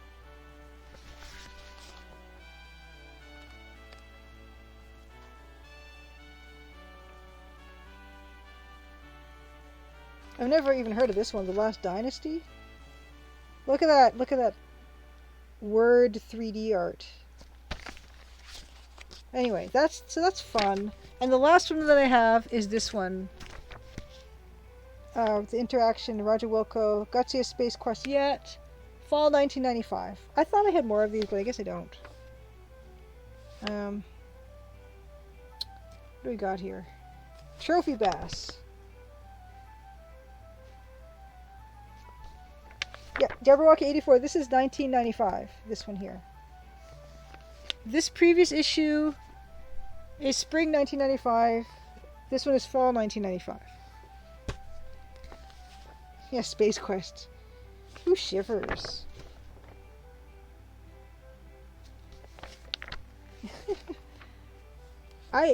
Bill Kuhn, I don't know what in terms of like getting these on CD-ROM. Don't know. But yeah, these were lovely. Oh wow, here is a map of Phantasmagoria rooms.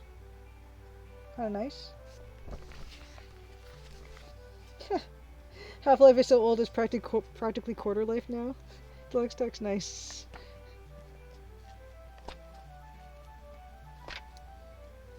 Anything else?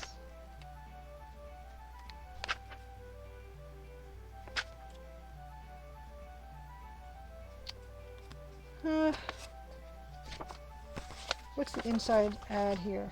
Oh yeah, big ad for Phantasmagoria, fold-out ad for Phantasmagoria on the front cover. So, yes. Thank you for the redemption, Just a Jeffy. That was that. Let's get back into it. Let's get back to Photoshop.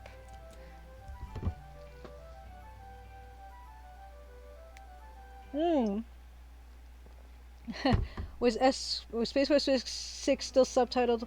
Oh, I gotta turn on my thing. Hold on, I gotta turn on my, darn it. Chroma key. Okay.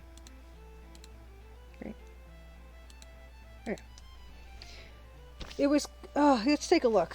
I'm gonna take just a brief look again at the Space Quest, article. Let me just go to the index here. On the cover. Page 21.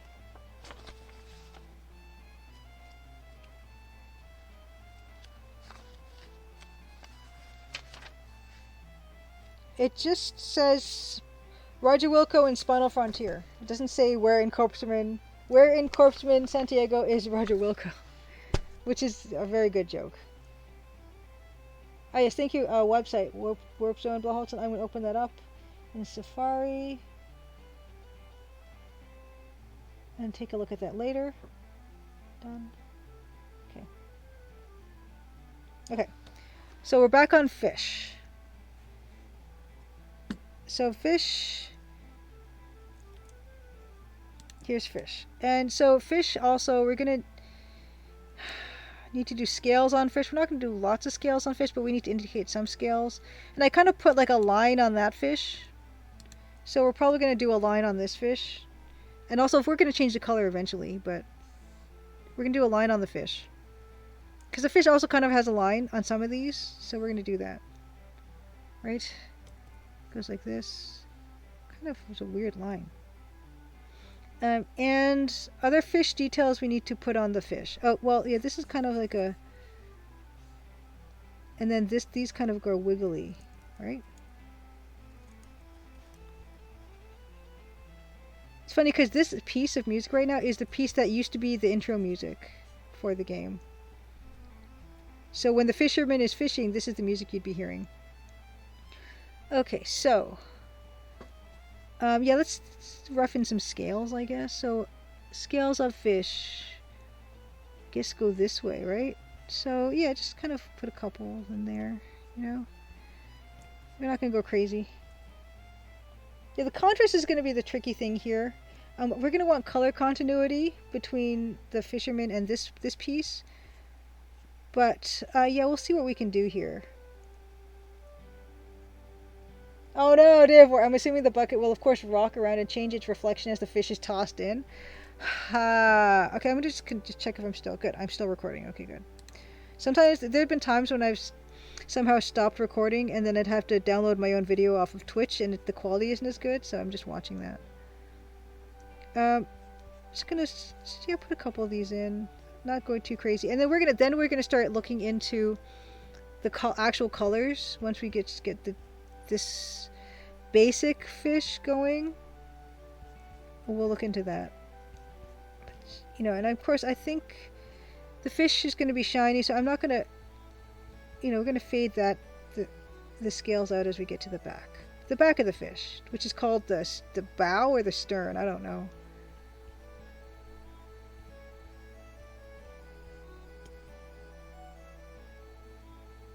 Yes, fish scales are a candidate for the trither. Oh, interesting. A2BT21. Reading Ken Williams' book, there is some bad blood between Sierra and Broderbund. So it wouldn't surprise me that they changed the subtitle to Spawn of Frontier to avoid getting sued. Oh. Speaking of coffee, I really liked Where in Time is Carmen Sandiego, because didn't they have that whole coffee machine thing?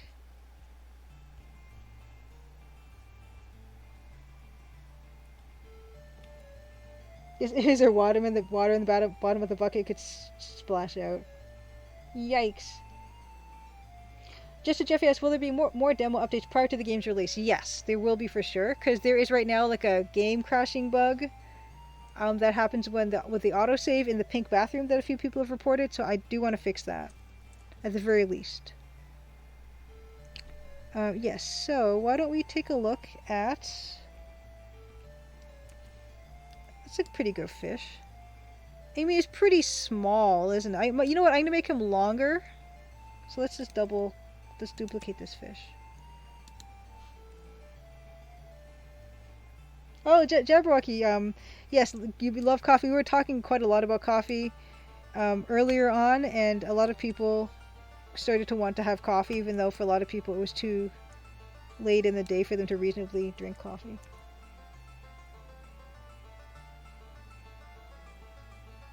Honestly, Dave says, I vote for the bucket having water to realistically not change its center of mass too much and not rock. Ooh, maybe he weighs his bucket down with rocks.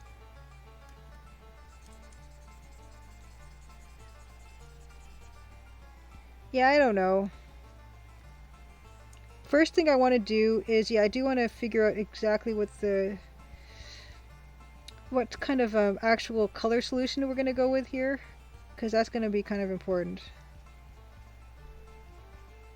And you know, it will be a challenge, but I think we're up for it. Okay, so fish. Here's fish. Fish has to just go in and kind of probably curl around maybe a little as he gets in there. Swimmy, swimmy, swimmy. Can I make it iridescent? I'm going to try, Jabberwocky, just a little bit. There's a really good coffee roaster near you. Nice. Yeah, coffee, if I was going to think of something I wanted to get into more, it would probably be coffee. Because I do like a good cup of coffee. Okay. So, am I happy with the size of the fish? I'm pretty happy with the size of the fish. I mean, it is so much smaller than this one, isn't it? Because that's a big bucket.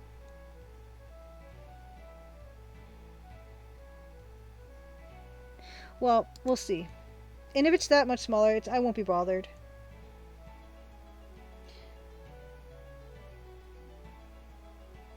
I'm not going to change the fish in the bigger scene.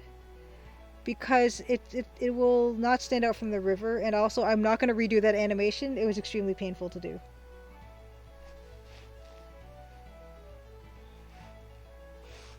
Yes, iridescent's not one of the 16 colors. Oh wow. Oh, just Jeff, you were playing on the Steam Deck. Oh my gosh.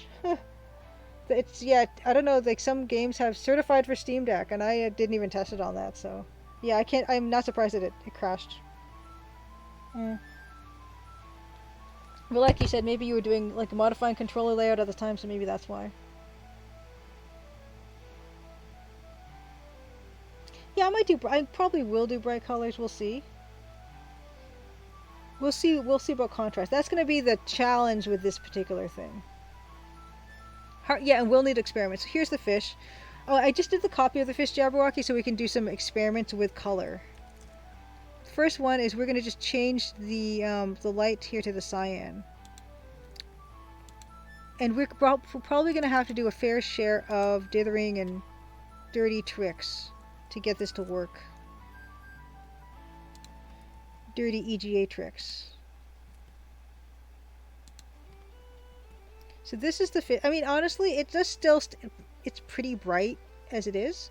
But, okay, so taking into account where the light is coming from, we can probably start...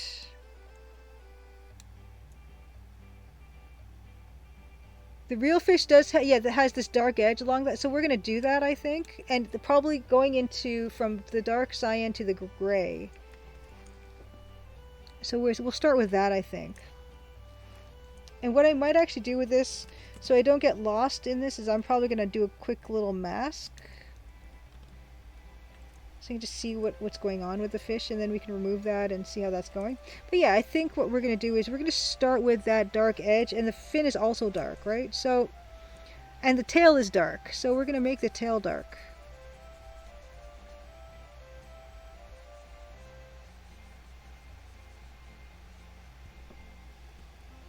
Let's do it. Yes, Jabberwocky, I like that. I like your attitude. Oh, wow. Artistic Coolest is your twin bought the Steam Deck, but she hasn't used it. I haven't really been paying too much attention to Steam Deck. I've heard, like, good things from people. But yeah, I mean, I barely play games as it is, and what I play, it requires more, it requires more, DOSBox and less Steam Deck. And actually, speaking of, somebody in chat, I can't remember who, mentioned defend for DOSBox, so you don't have to do the command line stuff anymore, and it worked great. So we're going to be, actually, when we start loading up Rise of the Dragon, we'll be using defend, and I'll get to show you guys that.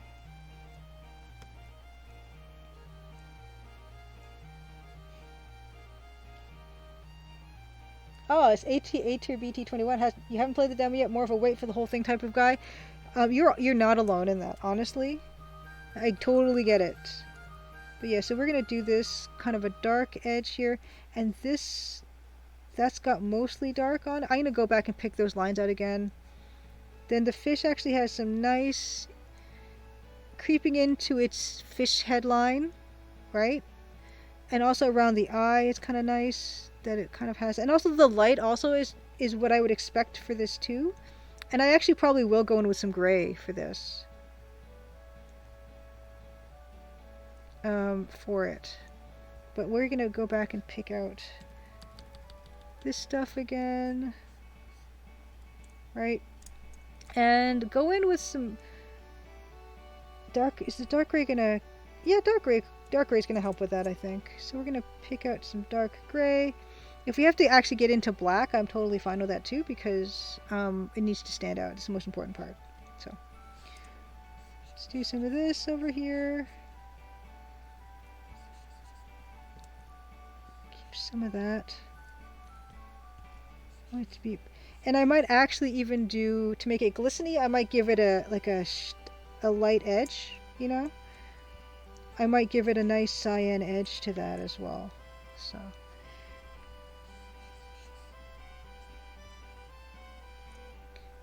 then this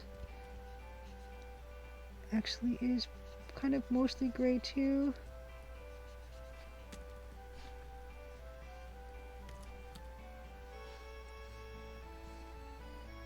And then it actually, what's nice about the fish is actually the gray actually goes into where the scales are too. So we're going to explore what that's going to look like.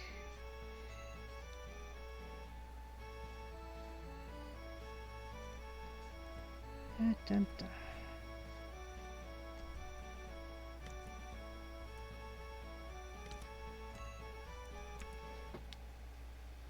You got a dithering brush set for CSP, so it's easier. Clip Studio Paint, artistic coolies. I've not used Clip Studio Paint for pixel art, so I'm kind of fascinated. Oh my gosh, A2BT21 says there was a DOSBox app for iPad that was available for like 2 months before Apple pulled it. But it's made my iPad my favorite place to play DOS games. Oh my gosh. And yes, apparently Scum VM also is also something that's super handy. And I do have an iPad, and I actually really would like to explore that because I do like my keyboard is a Bluetooth keyboard that can pair with the iPad. So and also this mouse also is a Bluetooth mouse. These both can pair with multiple devices, and I've already paired them with the iPad, so that would be a really good on-the-go adventure game solution. Yes, iPad with keyboard and DOSBox would be excellent. Yeah, hopefully I could eventually get that working myself. So yeah, I think what's nice about this is actually I think I can anticipate really nice dimensional shading in with this the cyan working into the gray will be kind of, I anticipate that'll hopefully help it to stand out. Yep, that'll do. And if I have to cheat by making the inside of the bucket darker, I'm not above cheating, you know. That's totally fine.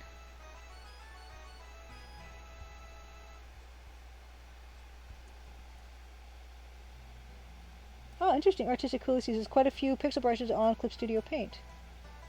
Got one for Procreate as well. Yeah, I was using Clip Studio Paint for some digital painting because there was an impasto brush that I was using on Strange Dungeon that was quite nice, and it is very similar, in fact, to Photoshop. So.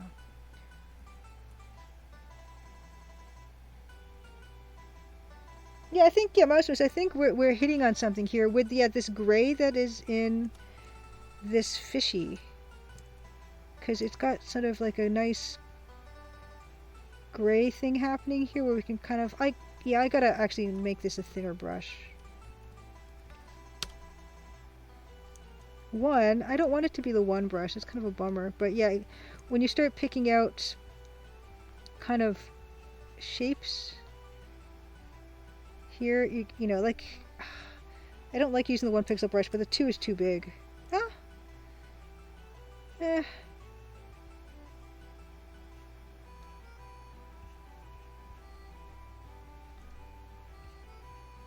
Maybe this lighting will be too harsh, but then I'll go back and hit the other side of the fish with that rim light or whatever you'd call that.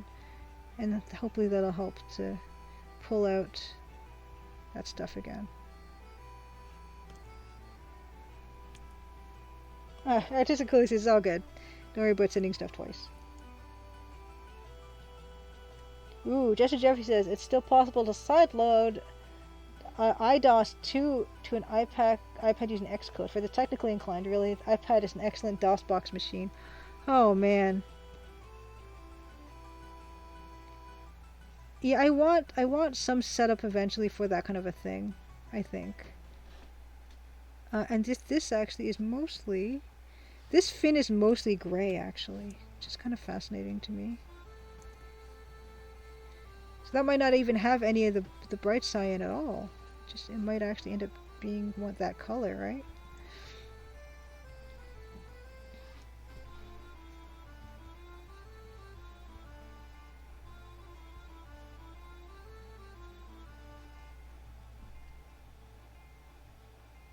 Yes, so what I'm gonna also try is this rim lighting on this edge, just to see if that helps. In fact, I'm gonna do that on a separate layer in case I don't like it.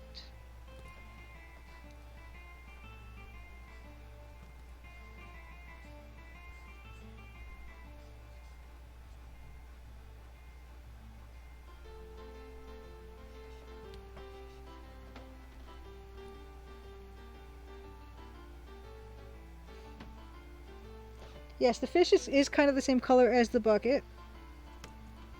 Yeah, I'm gonna try my best to alleviate that. So what I'm probably gonna end up darkening the interior.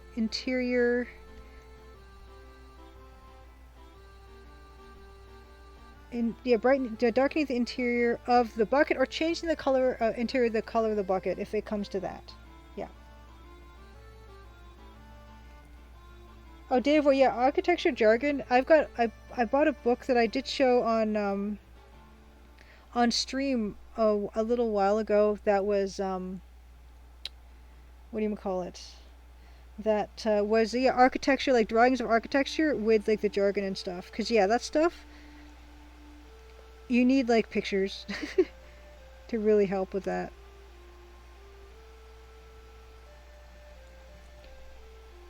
It's the other side of fish.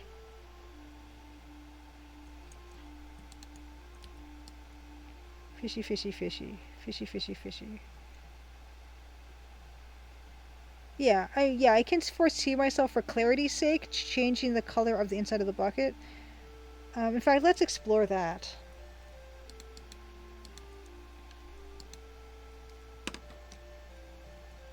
Yeah, getting a book is not a bad idea. I don't know. I wish I could. There's probably tons of books like the one I got. I'm not sure if you could get here or wherever here is, like in North America.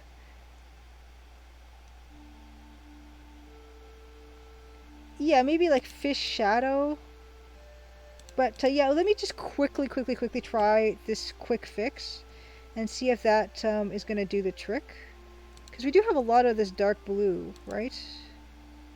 So, let's see. Sample all layers.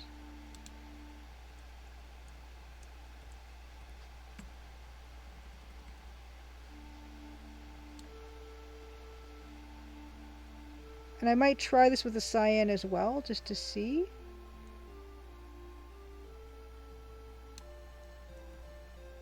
And hold on, don't panic yet.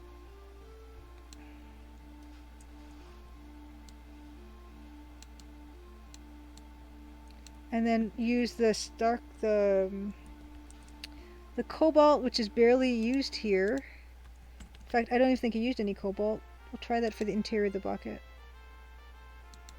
Let's see what we think.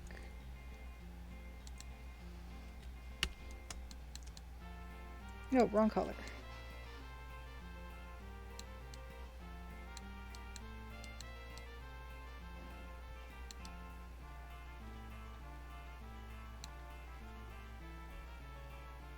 Ah, make the fish pinkish. Interesting, Slash Studio.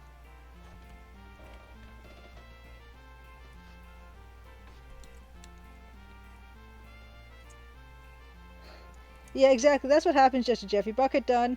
Introduce the fish. Bucket needs to work for the fish. Yes, EGA, yeah.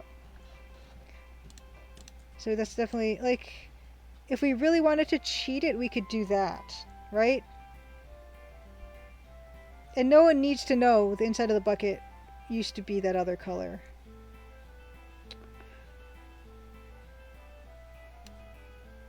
So that is that. Yeah, already you can kind of tell it's gonna, in order for that to read quick, I think making that inside of the bucket, the dark gray black is gonna be too dark, but I will try. Make it. Let's try this. This is just because we have to explore all the avenues. This is probably too dark. In fact, I should probably do that on a separate layer completely. Let's do that.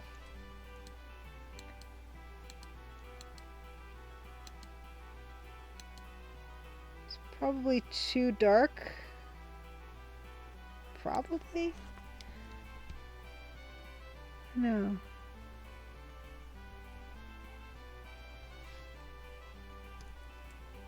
So there's a complete dark bucket darkness.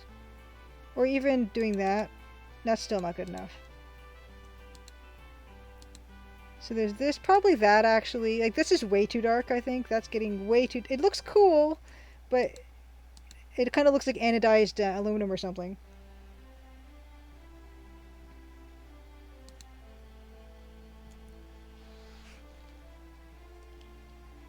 Celestial, you prefer the earlier inside? Probably animate the shadow. So lazy, Jeffy says, just thick, you'd put a thick black outline around the fish, call it a day. What we could try, though, is we could try some slight color introductions into the fish. This is definitely something we can consider. You like the dark bucket plus the new fish, Jabberwocky? Fish first. Yeah, we'll have this, right? Like, this is definitely something we're going to keep as a maybe possibility for what the inside of the bucket's going to look like. Yes, good options, exactly. So let's try more fish work. So let's take that off just as an exercise into trying to make this thing a bit easier to see. So why don't we try something adventurous? Let's try some pink on a separate adventurous layer. Okay, so we have two colors of pink. There's this pink, and then we have darker pink. This could be something that might work nicely as a dither on the dark gray, potentially. So let's get here. Like, usually I wouldn't go into dithering. Oops, wrong thing. I wouldn't go into dithering so early with this, but because we're trying to figure some stuff out, I think it's a nice exploration. So actually, oops, I liked it. So let's try dark purple. Okay.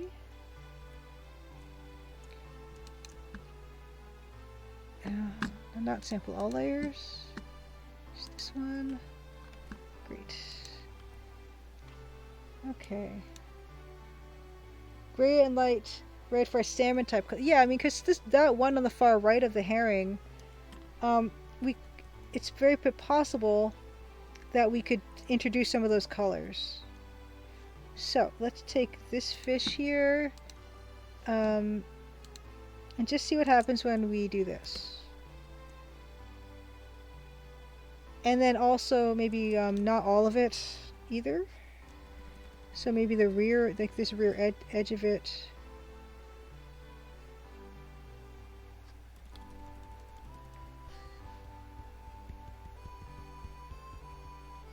Try the other color. That's a bit harsh. Mr. Gel, good to see you. Yeah, and it's exactly. Yeah, I was thinking about the pink with the pink on the flowers. Why don't we try something else with this? Because that could work in conjunction with something else.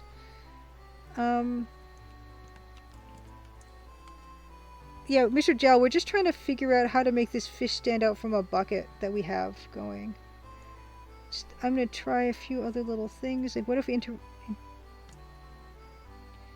a bit of that going on in there?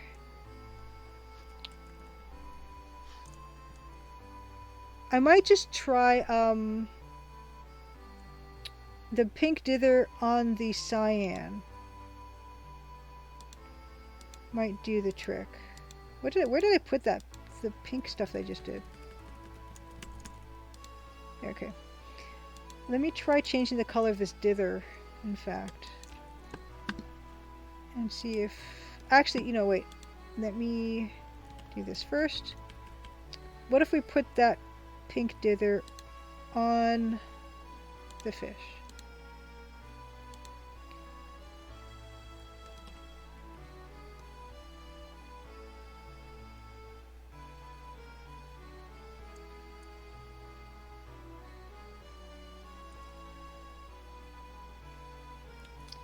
Jeffy, do you benefit at all when you redeem channel points? And you're still working on understanding Twitch.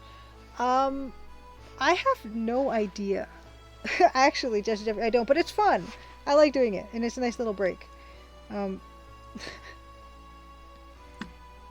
I'm not sure about this, but this could work if we were to really work with it. But I'm gonna actually try something else too. I don't know any, you know, it's embarrassing how little I know about Twitch. I'm going to try the light, the light, oops. I'm going to try the light magenta on the cyan. Ooh, that might actually work because I can kind of already see that working here.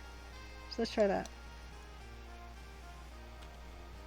It's a way to encourage interaction, Blaholtzen says, the channel redemptions. I like them, you know. I quite like them. That's not bad. And what if we...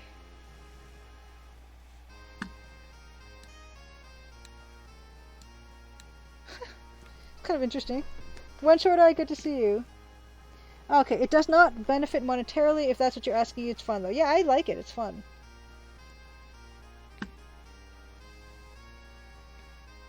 This is an interesting effect. I mean, I wouldn't do it just solid like this, but this could be interesting in terms of using that judiciously, you know? And it is a nice color. I really like a Blowholz, and I think we might be onto something here. It's just a matter of how much of it happens, because I mean, I don't imagine I'd use it the whole way through, but it could be quite nice. It's like, it is a beautiful color. I'm kind of a fan of it, but it's just a matter of, yeah, how much of this is going to end up being on the fish. And, you know, maybe there's going to be parts where it's not, you know, or maybe where it's... I see possibilities here, you know? So let's play with it a little bit.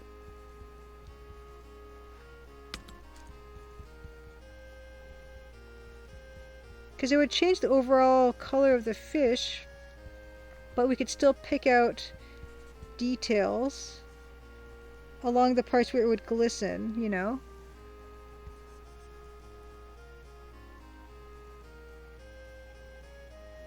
Oh no, Artistic Ulysses. Watching this fish drying makes me really want fish and chips, but it's 10 at night right now.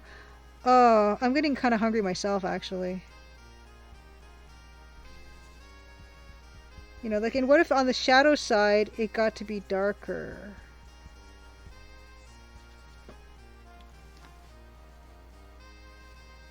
Can you imagine it's the man shit reflected in the fish?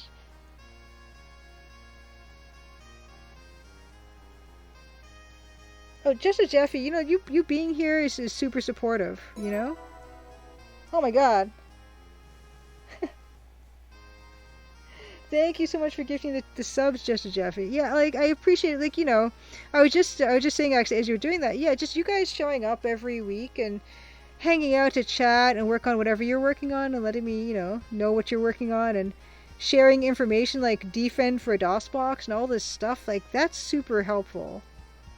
And I really, really, really appreciate all that stuff. But thank you so, so, so much for the tiers, the subs. And it does really, really, really... The subs really do go a long way. Because, yeah, I've been really... Like I told you guys, I'm trying to really focus on Crimson Diamond stuff, you know, till the end of the year. So I'm kind of paring down some of the stuff I've been working on in other places, which are kind of like the paid gig stuff. And you know, I do get a bit of money coming in from Patreon, a little from Twitch here and there. So yeah, like all the support you guys give, whether it be being in chat and being awesome, or yeah, subs or anything like that, it's all super welcome, you know.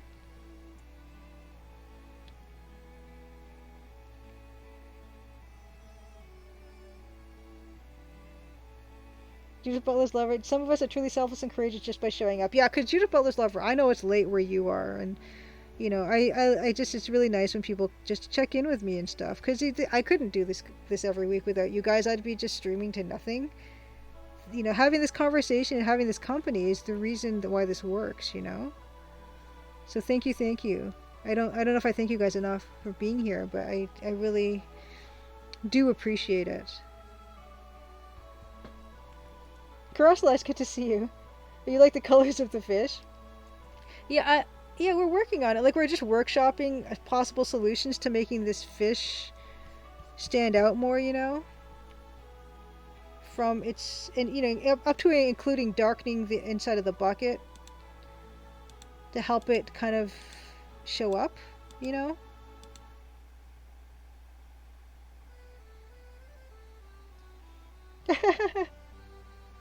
Oh, JBL. I would not pretend I would not be up if there was no stream.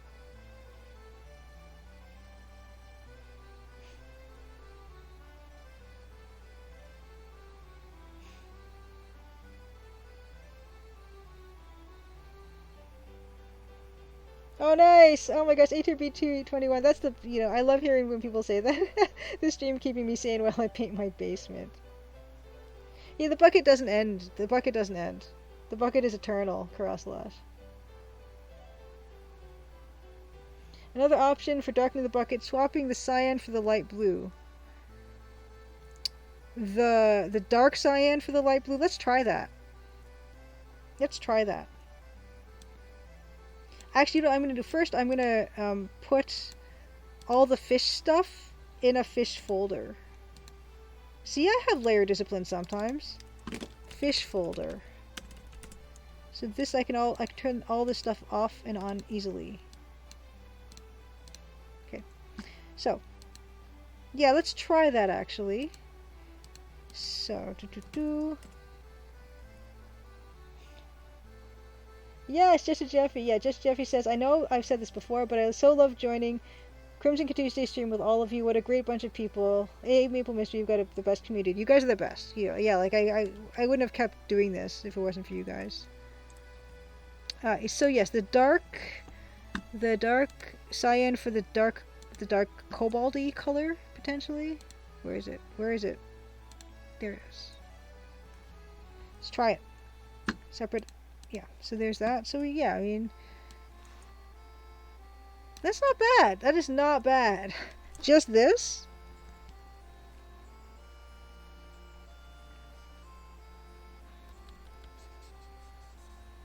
That is quite good, actually. It almost is like reflecting the sky or something. Good idea, Blaholtzen.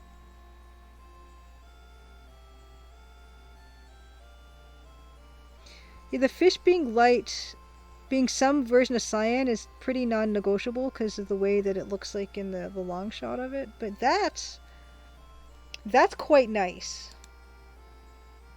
Honestly.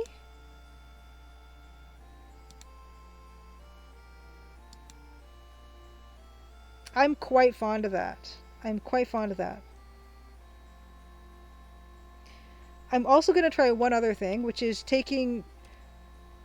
going from the light cyan, changing this color to the dark cyan. That might make it get too dark in there, but let's try that on a separate layer. Like that. It's not bad either.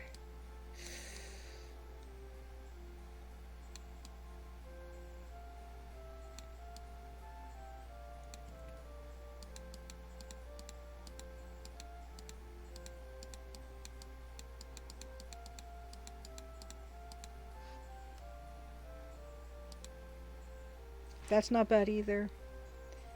You know what I love actually? I kind of really like that. It kind of looks glowy. Yeah, JBL, the bucket is magic. There's something about the cobalt and the cyan together. Yeah, it's reflective. It looks reflective still. It's subdued. And it helps keep the fish... Yeah, Blaholtzen, that might be it. That might be the key right there, right? Yeah, that might be the magic. That might be it. It's a bit... The contrast is a bit low, but that totally does work for our purposes. Because the fish is the star. The fish is the star. The fish is the star. Fish is the star. So yeah, let's turn off some of the dithering that we had going on. Yeah. Fish happy. Fish happy with that.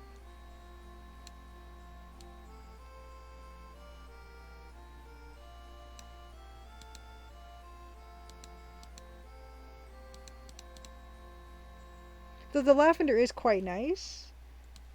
But yeah, I agree. That separates extremely nicely. In fact, yeah, we might be able to dispense with those two colors and just go with the cyan. Yeah, it really helps a lot. I actually really love that color that's creating inside the bucket. Fish coming along really, thank you. Fish coming along nicely. Vroom, vroom, vroom.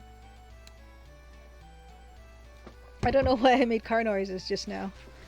Okay, that's fantastic. You know what? He needs his little mouth open. He doesn't have his mouth much open in these pictures, but I wanted his little tongue sticking out or something. I don't know if fish have tongues, but like there's a bit of pink in there, so I'm going to do a little pink. Oops. Aw. His little mouth. Great. Yes, fish looks happy until it gets consumed.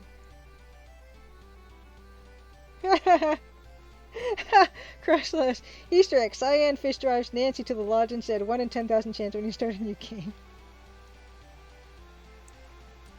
The fish does look the fish shouldn't be happy. Like in none of these pictures is the fish happy. There we go. I suffer, the fish cried out. Made human CGM, nice. Yeah, this is this is how we get places, right? This is how we get places. We get places with this experimentation. We might even give the fish a white eye. That you'll never forget, you know?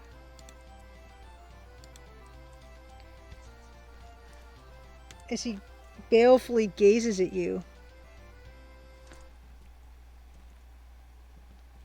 With his puppy dog eye.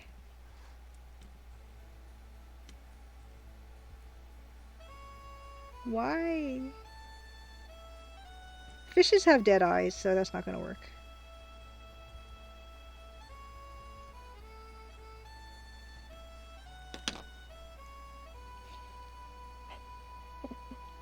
Yeah, the fish is a goner. It's got a huge diamond inside it. It probably wouldn't have lived, I don't think. It was doomed. Its eyes were bigger than its stomach, as my mom would say. Yeah, they always kind of look dumbstruck, Dave, well, you're right. So I kind of want the same weird shocked expression on his face. Like, what? Why? I don't know what's going on. The fish yells, The Shape of Water is underrated. I have not seen The Shape of Water, JBL. And what's funny is they filmed around, like, in my area. Like, by this university that's in my area, and I should see it just for that very reason. Ah, fish, we meet eye. Its days are numbered. Axio, welcome to stream. Found you through Twitter, your work is awesome. Thank you so much, welcome, good to see you. Yeah, we're just kind of playing around with this right now. It's part of the introductory sequence of the game, and the version that's in the demo right now is this one, and so, you know, we're kind of upgrading. Whoop. Whoop. Yeah, fish dies as it lived, Karasalash, you're correct. Eating weird things. Yeah, I guess, you know, if you want to think of there's a moral to the story, you know, like the fish, it ate something that was too big for it and had no nutritional value, and, you know, I don't know what. There might be something in there someone cares to. So, fishy. Fish. Maybe his little fins will be flapping too or something. That might be nice. But yeah, I think there should, judging from the photo reference I have here, like there should be a shadow cast in some of these deeper areas. So like, yeah, this area here should have shadow. And then in his fish head line, he should have a shadow as well. Right? So his fish head line is going to do some of that, I think. The glow up is massive. Oh wow. Okay, hold on. I gotta check notifications because I can't see that. Um, Control Shift Control Tab. You think I would have got this memorized by now, but I don't. Nelson, thank you for the follow. Thanks so much. Okay, hold on. Let me get back to this. I only have 2 shortcuts and I can never remember them. Okay, we should be back in Photoshop now. Okay. So yes, his fish head line should have delicate shading, and then in his fin area he should have some shading, and also in where else? I kind of skipped a fin down there, his belly fin, because I don't think he needs it. Yes, Beta Human CGM. Is that a Canadian thing? Because we had that in Canada. Don't put it in your mouth. Don't put it in your mouth. Don't stuff it in your face. Though it might be good to eat. Though it might be good to taste. I'm gonna get, like, if I get a copyright claim for that, I don't even know. And yeah, the eye should be more centered-y to the front, I guess.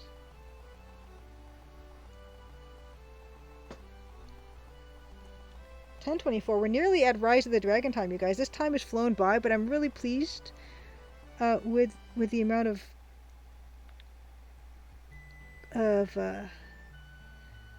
what am I trying to say? With the amount of progress we made today. Fantastic.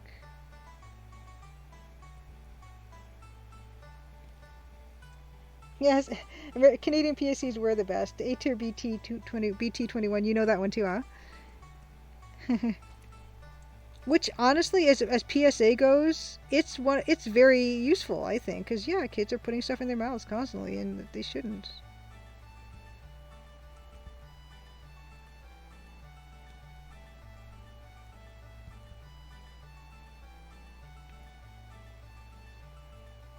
Yeah, A2BT21. I like the one with the guy singing about collecting rocks. Ooh, I don't remember that one. Guy collecting rocks. So there's, on these fish, there's like a head line, and then there's like another line over here. So I guess I'll do that line too. This one? There's like a line for his eyeball area, kind of. Is that too many lines? This line has to, actually, I kind of eliminated that line. That line is not connected to the fin line. That's not connected to fin line. This is its own thing.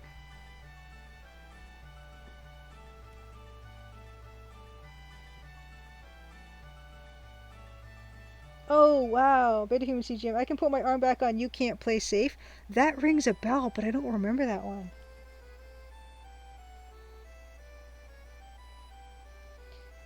Oh, Slash Studio, I'm curious, any thought on changing the color of the rim light? Yeah, potentially. Yeah, it's on a separate layer. Oh, it was on a separate layer. Oh man, I made it not on a separate layer. Hold on. I wanted to keep it on a separate layer so I could play with it. And I'm gonna put it back on its own separate layer. 1 second. So this is gonna be rim light. Very potentially. JBL. Do we get an assistant art director credit on the interior bucket color selection? There, I really should have like a thanks to all the Twitch people coming to Twitch on Crimson Tuesday. You might get a special thanks.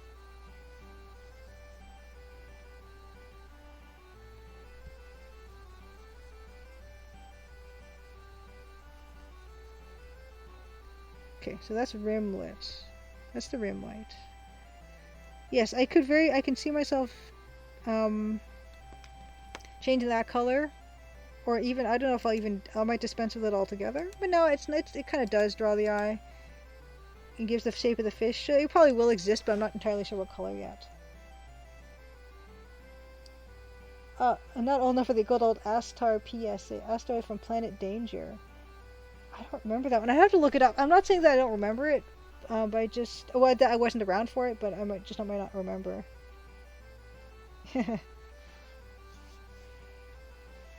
A special thanks from you, Just to Jeffrey, to all of us. Special thanks to all of you, everyone here.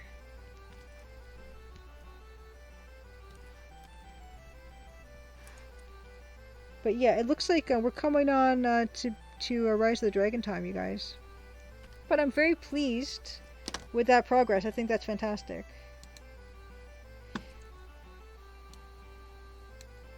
Oh, what? Oh, why if all of a sudden is it that whole... Oh, it's because of the black part? Is that why?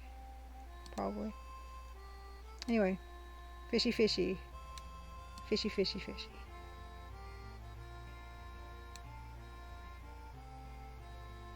Okay.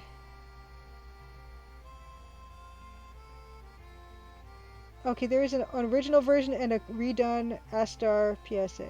Gotcha. Oh, so Jabberwocky84. So Rise of the Dragon is an adventure game that's published by Sierra. Was developed by Dynamix. And it's incredible. There is an EGA version that I've been playing. I just started playing it last week. And it's like cyberpunk. It's got amazing music. It's a really, really good game. I actually remember playing it back in the day, but never finishing it. And I don't even know how far I got, but I do have vague memories. Developed by Vitamix, yeah. Is that what it said? Judith Butler's Lover?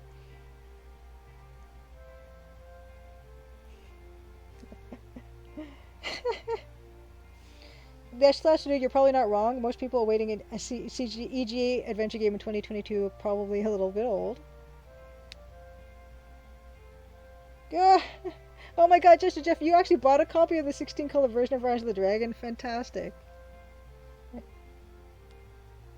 Okay, just a joke, Judith Butler's Lover. Developed by Vitamix. I hear good things about Vitamix. Yes, so anyway, it's 10:30. I'm going to, like, this is good. This is good, you guys. I'm well pleased. I'm well pleased. Let's stick that in the My Drive. Okay. I'm going to swap this to Big Julia view. I'm shutting down the Photoshop.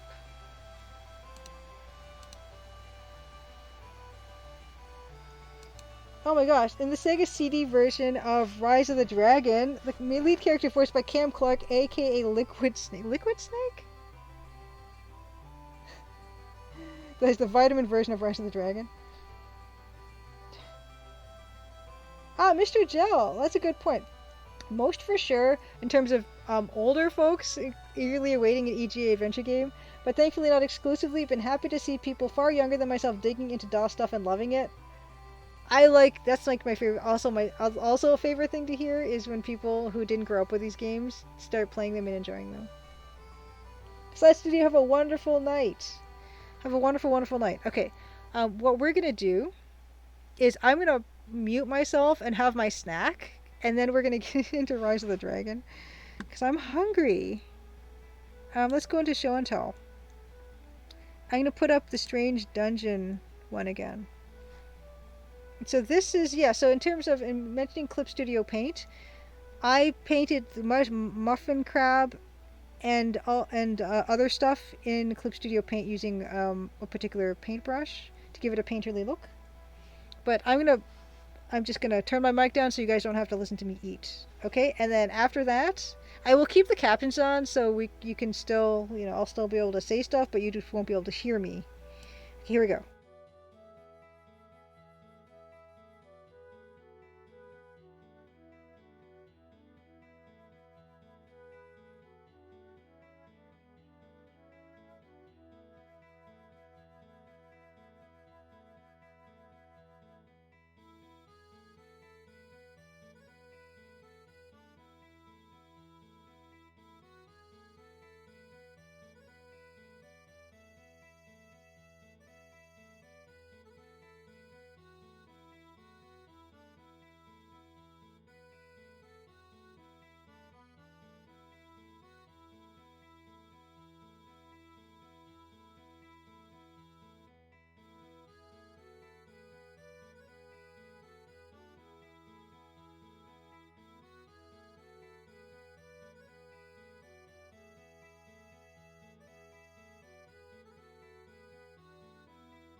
Okie dokie.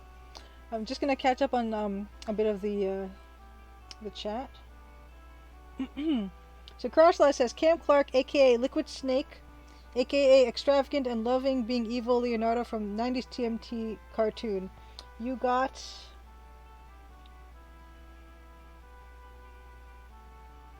aka Cam Clark. Okay, Cam Clark. Lead character voiced by Cam Clark, aka Liquid Snake. So there's a Japanese like musician slash celebrity called Gact, and I'd only ever seen him on a Japanese New Year's program where they would see if celebrities could tell the difference between expensive wine and expensive meat and cheap meat. And apparently Gact has something to do with Metal Gear Solid, like that franchise. I had no idea. Excuse me. He looks like an anime character, so I didn't realize he could actually been a model for a video game character. Does anyone know about this? This Gact, G-A-C-K-T, Gact. I don't know. But I saw something on Twitter about him being involved with that franchise somehow. Okay. JBL says, while you're having your snack, please throw a few raw onions down to the basement so Dan survives. And Jabberwocky asked who is Dan, and that's why I put up this visual aid, this handy dandy visual aid. Dan he's not only the composer on the Crimson Diamond, but he's also, he teaches music, he produces music, he performs music, so he tours with Sean Paul, and that's who you're seeing in this picture. This fellow on the left in the red and black stripes is Sean Paul. The lady on the right in the gold top is Gwen Stefani, and in between them is our own Dan Polakar on the keytar on the Jimmy Kimmel Show. And yeah, so Dan is that was what he was doing last week. So as way of explanation of why he's not here a lot of the time. So rest assured, Dan is doing great. He's just busy. So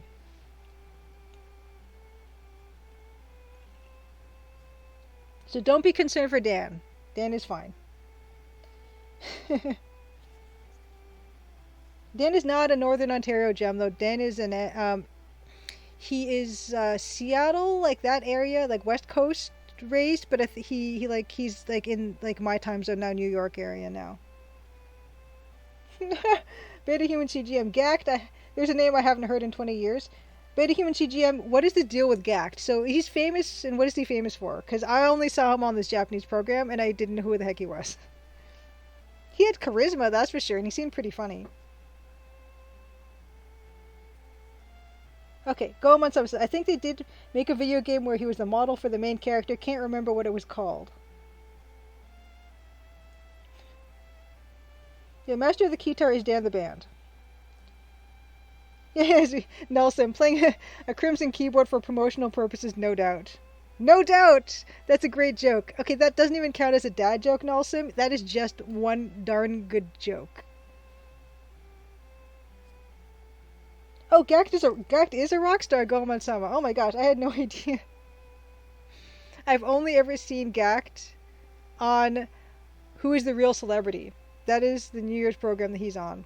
It's not on New Year's, I don't think. Like, I think they broadcast it 2 or 3 weeks into January. And it's a great show. They get a bunch of, like, actors and musicians. And, like, they'll get, like, girls from idol groups and stuff. And they have to, like, listen to a professional, like, orchestra. And then they have to listen to, like, a university orchestra. And they play the same piece. And they have to decide which piece is by the professional orchestra. Or they'll have Stradivarius string instruments. And, you know, they'll have the same quartet play Stradivarius instruments versus, like, regular instruments, and they have to try to see if they can discern which set of instruments is the more expensive one. And of course, yeah, as I mentioned, they do it with wine.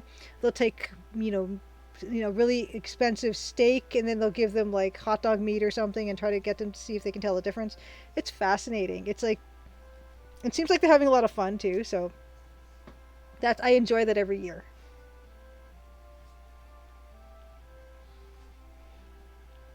Okay, so let's turn off this awesome picture of Dan. It's so funny because Dan had his own screen cap of this exact same performance, but this is mine because mine is better than his. In his picture, like, his face is being covered by either Sean Paul or Gwen Stefani. I'm like, Dan, use my picture. My picture is clearly better than yours. Okay. Beta Human CGM says, my experience with Gact is what Goemon-sama said. There's at least one video game that modeled its main character after him. I remember this weird interview with him where all the questions were very stupid. He seems like a cool guy. I had no idea. Okay. We are now going to move on to show and tell. Not to show and tell. We're going to move on to Let's Play of The Rise of the Dragon. And before we do that, I'm going to just show my screen because I want to show this thing. This is Defend Reloaded. So this is really cool because it's a way for you to like load your DOSBox games without having to do the command line. And someone in chat told me about this. I'm so sorry, I forgot who told me, but it's really, really super handy because you can do a bunch of different things with it. All this stuff, but best of all, you can run the program. And actually, that reminds me, before I do that, I need to turn down the music because the music on this is quite loud. But yeah, super handy program. A2BT21 asks, wasn't Gact in that Final Fantasy VII spin-off, or was that another Japanese pop star? I don't play. I've never played a single Final Fantasy, so I don't know. Oh, I gotta turn off my other music. Oh no! Hold on. Alt tab. I got alt tab. Right. Let me change this display to show and tell, and turn off this music, and go into. Where'd it go? What happened? Wait a second. Uh-oh. Oh. That... I need to run it again, I guess. Okay. Do you guys see... Well, you won't see anything yet, because there's nothing playing, but... Oh no, what's no, Jabberwocky? Is this... Oh, is this too loud? Okay, we already played the introduction, so we're going to skip it. We see a really tall owl? Really? No way. Okay, hold on. Let me just skip the introduction. Okay, let me alt-tab. Okay, what do you guys see? What do you guys see? What do you guys see? Hold on. Because you should see... Okay, you do see it. I feel like we need to learn more about Gact. Clearly I don't know enough about Gact. Yeah. Apparently he's okay. He's a thing. Okay. And before I forget, there's one more thing I want to do. And that is to add a text thing that says no hints. And it's just going to say no hints, please, until I ask. Won't take long. I'm impatient. Oh, I could also fix my tag. I gotta fix my tag. Oh. What happened? I just broke it. What happened? Where'd it go?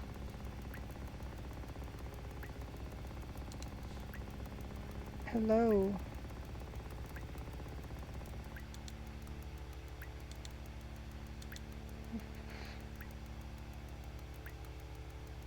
You see an owl, Jabberwocky? What's going on?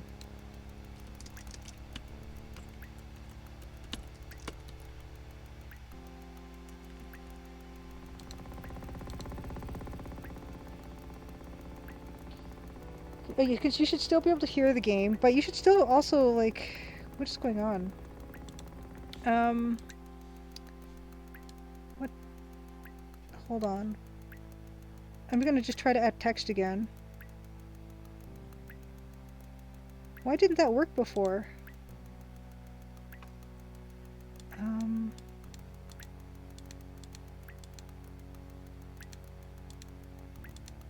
Okay, there it is.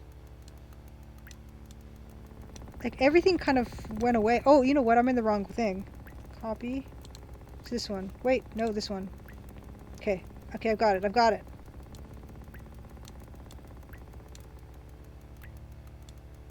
Okay.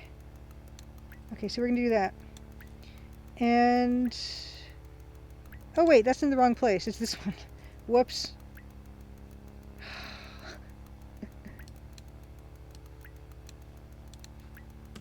Sorry. So we're almost there. We're almost there. We're almost there.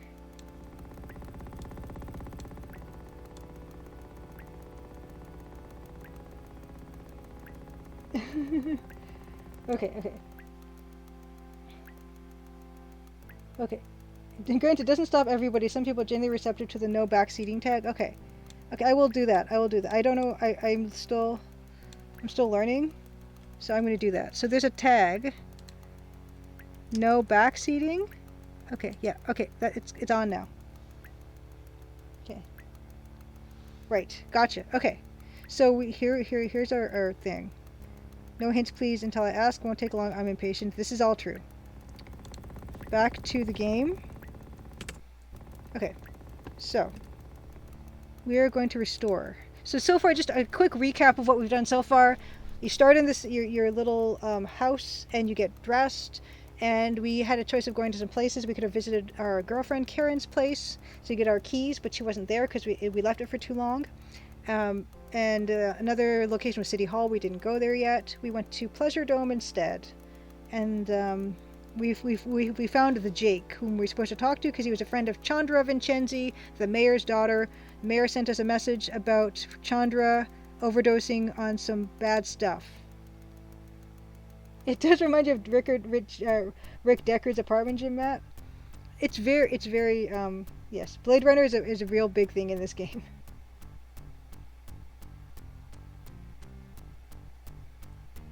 Yes, and JBL, yes, the Joan of Arc cyberpunk lady was giving me all the fashion. The second cutest apocalyptic apartment closet ever. First is Corbin Dallas's. I really like Fifth Element. But yeah, so we've got we showed the Jake, a picture of Chandra's horribly disfigured face from the drugs that she had taken, and now he sat down to talk with us. So hopefully this goes well. See, it's okay, yeah. Willard Jakeston, everyone calls me the Jake. It's just really pretty.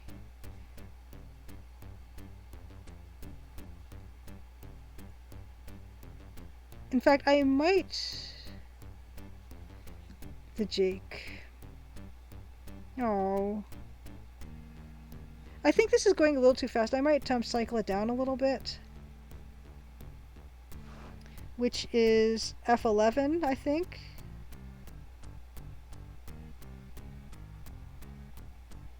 Jabberwocky, Fifth Element, good memory.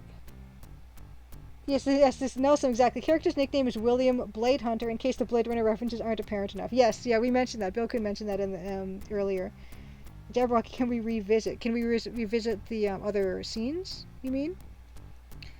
But, how do I, is it DOSBox shortcut to slow down cycles F11 or Alt F11? I think it's Alt F11, right? I think it's already slower. No? Is it just F11?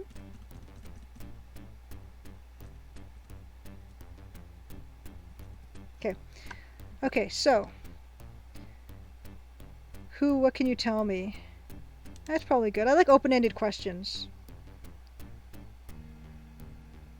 Okay, big time flatliners. Just leave it alone. Okay, now I guess who is Chen? Uh-oh. Yeah, I just want to mention, yeah, this game has a very interesting dithering style, which I really do enjoy. Oh, Jabberwocky, have a great night. Thank you so much for coming again. Thanks again for that follow last week. And happy Crimson Good Tuesday. Mr. Gel, I love seeing this game now, but you're so sorry I missed it in you. Yeah, I missed it in you too, kind of. Like, I kind of gave up on it after a while because I was stuck. But it's kind of like the dithering is kind of comic booky, so it kind of does that, but it also serves to make the colors not as bright, which is nice. Okay. Should we confront this guy? Ooh, do you think Chandra would want you covering this guy's backside? I like to be, yeah, I mean, we're cyberpunk, right?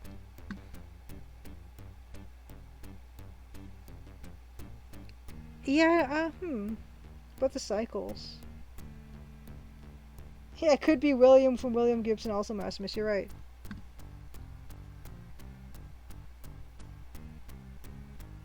Whatever it is still out there. So...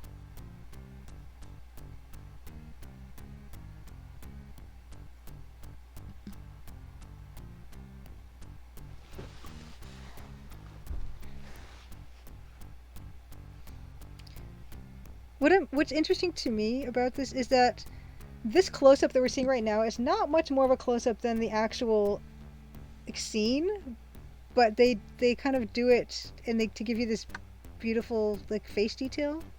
They could have easily have just given you face detail from the previous one. He looks like he was printed in a poor resolution newspaper, Falcon. I think he looks grand. Just try to guilt him. Oh, that worked.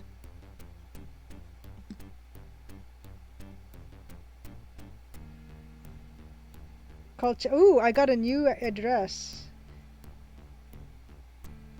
Nice.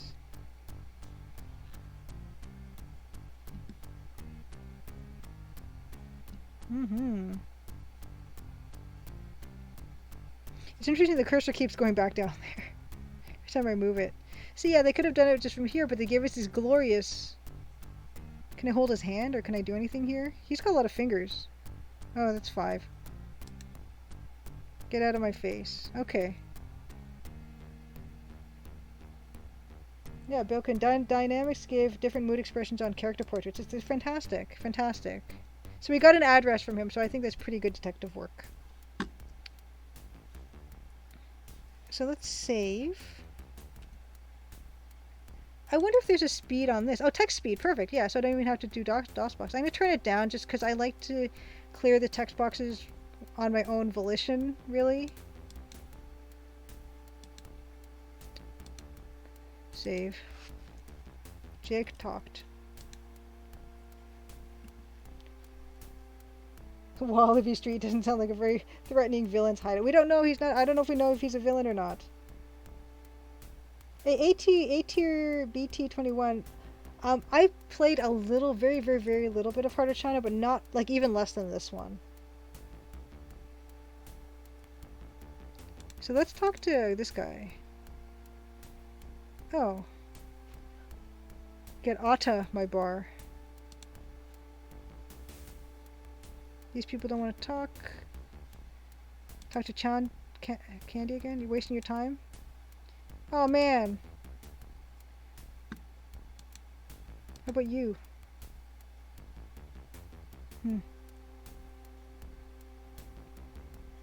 It's too hard, Nelson.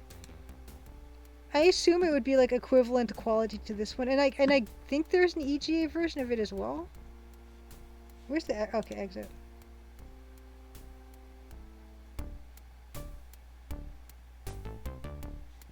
Oh yeah, guy just fell off.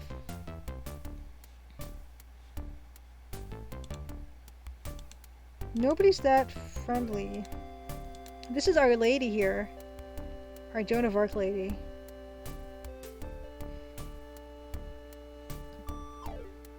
Music's great. Alright. Yeah, fashion. They're all fashion. They're all fashion. And then the paper plane is pretty funny. No one is that talkative. Oh. You know, they're grand. Everyone's awesome. This is what's great about Cyberpunk.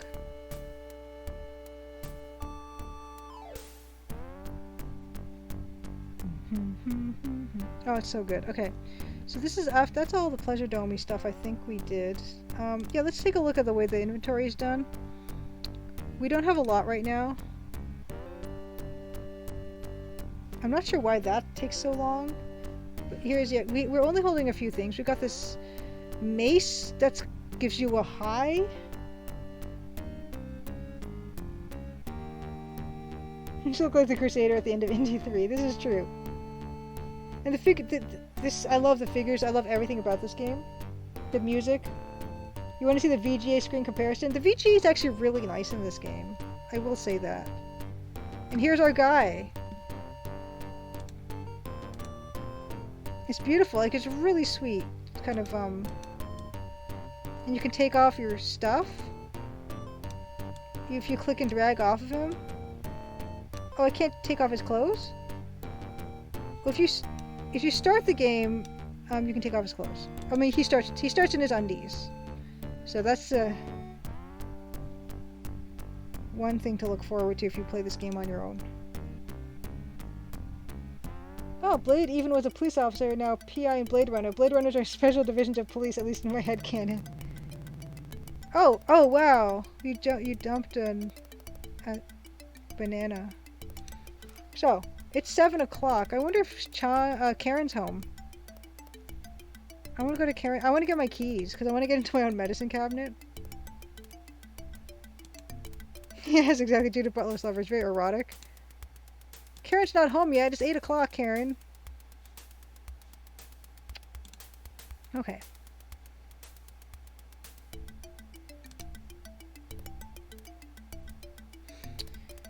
I guess Chen Lu's? Maybe we can catch Chandra on the way home from work. Ooh, there's people here. Talk to you. Doom! See, even with the whites, there's very little white here that's not dithered, you know? Like, it's all kind of like gritty. Oh, whoops. Bahamut is risen. Okay. So much character. Like, even like this line here is dithered. They dithered more than they didn't dither, and it's not too much somehow. Oh. Yeah, drinking too much, doomed. How about this? Oh, wow. Bliss. Pretty sure stuff happens if you walk around in your undies. A to BT21. Yeah, apparently, yes, stuff happens. Oh, organically grown flowers. Even the lighting on her is gorgeous too. Look at this. Like, look at the way that the shade of her headdress is kind of making her the lines in her eyelid and stuff better. Blissful harmony.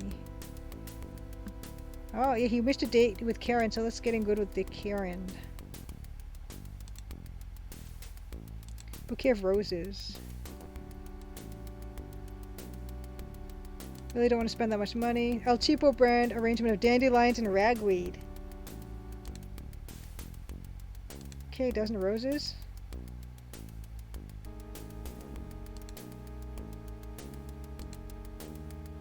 How much is this going to cost me? $200 for a dozen roses. I don't know how much actually it does. This is $20.53, so maybe that's a fair price, right?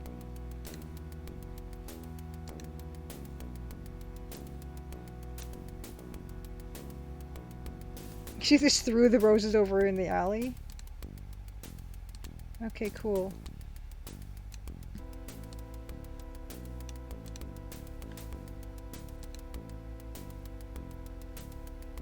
Where's my guy picture? Where's the picture of the guy? What do I need to do to make that happen again?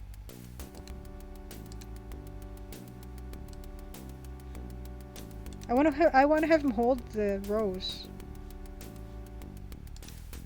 Oh wait, this advances time. Oops. Okay, hold on. I can just catch up on chat for a second.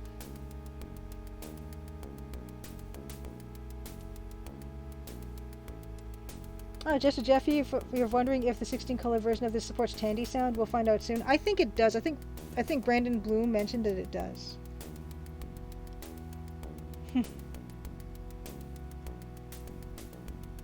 Judith Brothers Lover, that's very poetic. Not all that is gold does glitter, and to deepen hue one must dither. I like that. It's beautiful. You don't think the portraits are the same quality as the figures, though, Davor?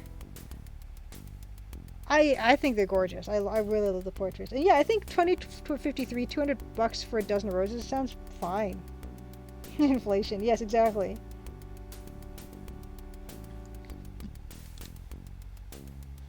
So there's a few exits here, and I don't really know what the way is, right? Is this the way? Whoa. CGW, Computer Gaming World. CGW International Headquarters. Oh, City Hall. Hours. Oh, it's like, so it's closed now. Doesn't Karen work at City Hall? Where is she? So we can't go there. City Hall closed. Okay. So what's this? Ooh. Oh wow, okay. There's a bunch of things we can do. Let's go over here. Empty crate. Ooh, maybe able to squeeze through. Rats. Okay, let's go. Yeah, this is... Oh, hello. It's okay. Dude. This is really peaceful.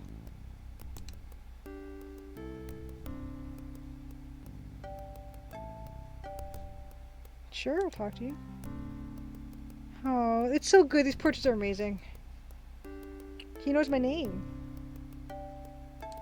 Okay, now he's Chang Li. See, it's interesting. He's the old man first, and then we know his name. It changed to Chang Li. Uh-huh.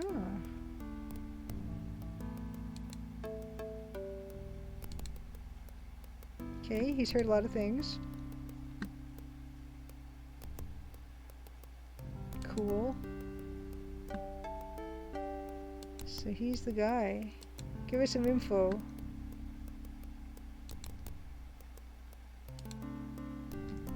That was not very useful. More assisting. You weren't even at all assisting. Well, you know, it's nice to have a friend.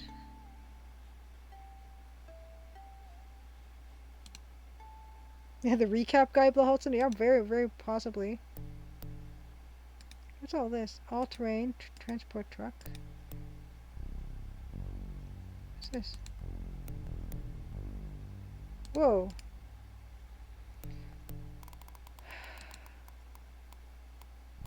Cool. Okay, so there's this electrical panel. Well, that's fine. Yeah. Old warehouse. So yeah, this is the warehouse that we saw in the introductory. Yeah, and they're making the bad stuff, most likely, right? Okay, sure. Okay. Fascinating. Okay.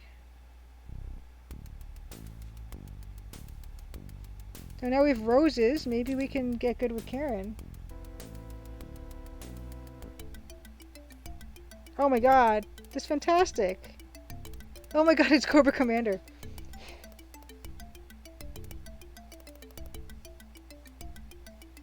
Blade Runner, you didn't know about Blade Runner until years later, Bill Kuhn, but then you're like, oh yeah, like the guy in Rise of the Dragon.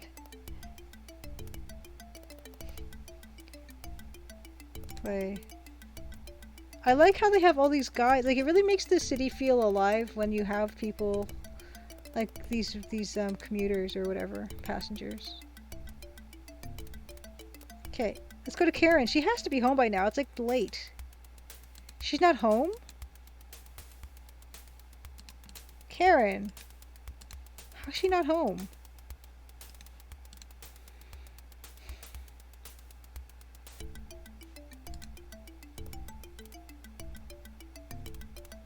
So we've been to all the places. So I guess that was a good day's work then. Check our messages.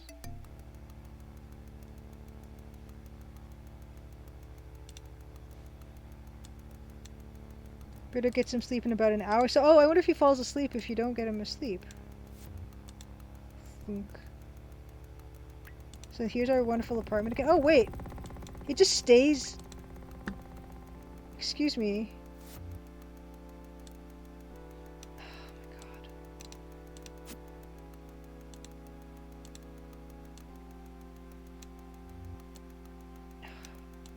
They make you take out the card again. It's very good. Yeah, so here's the cabinet we've been trying to get into. This one, it's locked. Powdered eggs, oatmeal, water. It's pretty much all you need, right? I will check for messages though, and then we'll go to sleep. Kind of funny, like this also needs the card. I say that now, it's not going in.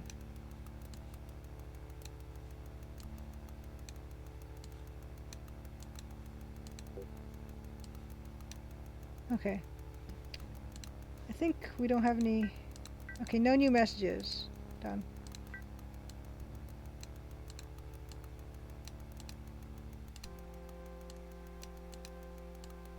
Come on, get out. Okay. That's harder than it should be. Oh, okay, so the Cobra Commander guy's a police officer. Gotcha.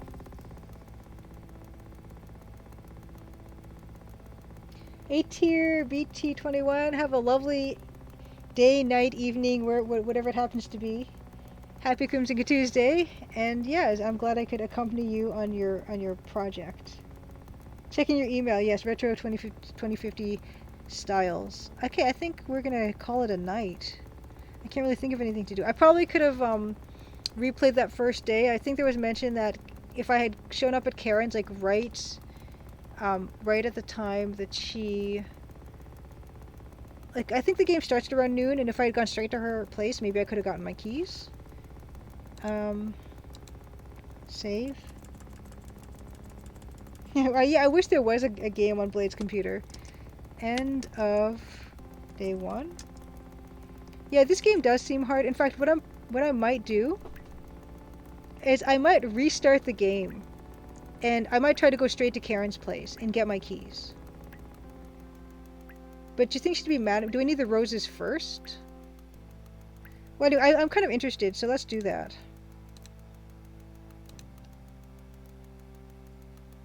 There are a lot of unknowns.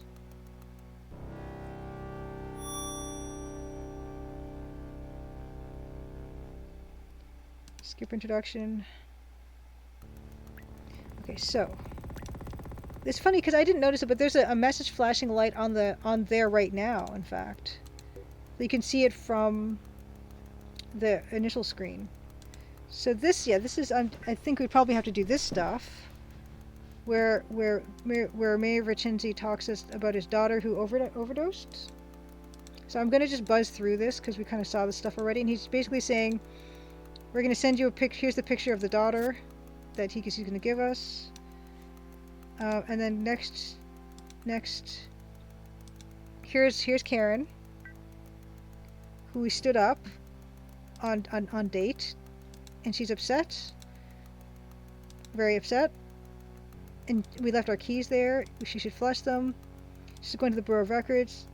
In case you have... Oh, maybe we can't get our keys from her at this point.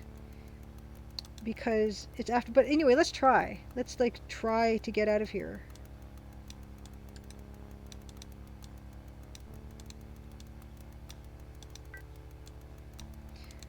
Why do I have so much trouble getting this card out?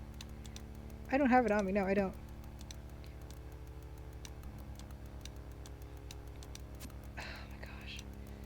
So let's just race over. Let's race over to Karen's, because I think the game deliberately has set us up so that we can't get to her in time, right?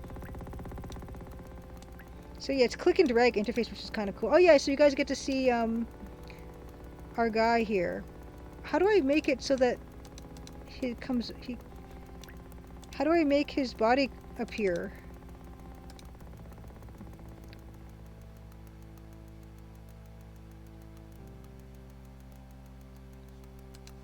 Oh, okay, I don't know. It's kind of magical. I don't know how that works. Anyway, we're just gonna race out of here and try to get to Karen.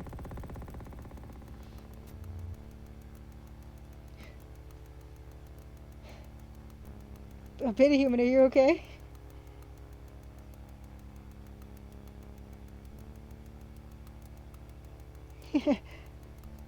Demanding your boyfriend who works nights get up before noon. Right click on the lower right inventory symbol. You think you had to do that in Harder Channel? I will try that. But I'm just gonna try. I'm gonna race to Karen's and give. I don't think I can get my keys in time, right? If I can't, then we'll try something else. No, she's not here. Okay, so we definitely can't do that. But I know she works at the Hall of Records, so maybe we can catch her there, right? And what's interesting is we don't know where Chen's is, and Chen's, outside of Chen's, is where we got the flowers, right? But let's see if we can sweet talk her, because the Hall of Records should be open still. Oh no, oh, this is Hall of Records. This is City Hall. Okay, so we can totally get the flowers. Okay, so let's get the flowers, now that we know that. Yeah, let's do it. Great idea. Yeah, I want him. Great. Okay, great. Okay. Let's do this. Let's try this. Let's try this. Oh wow, it's busy out here now. That's nice. And that's a great building, isn't it? Oh my gosh. Okay, so let's save it.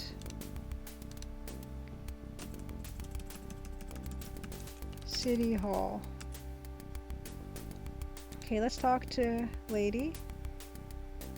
Want to play house? Need to see Karen. Need to see girlfriend. No, you're so mean. She also looks great though. It's funny how like that gray looks totally fine here.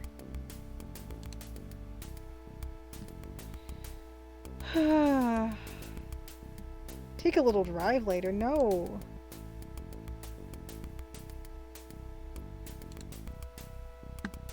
Okay. Hall of Records. So we know she's in Hall of Records. Karen, honey, give me my keys so I can open up my own medicine cabinet. Are you this? Are you her? Oh my gosh.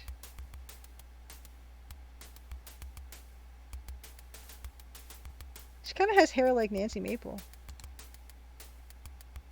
She watched Rambo 12 in her brand new evening dress. Oh, we're a real heel.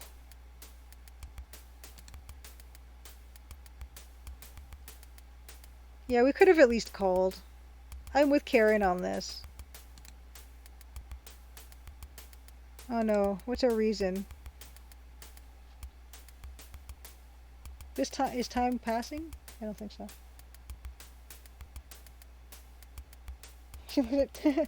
Jenny looks like church lady from SNL, Bill Kane.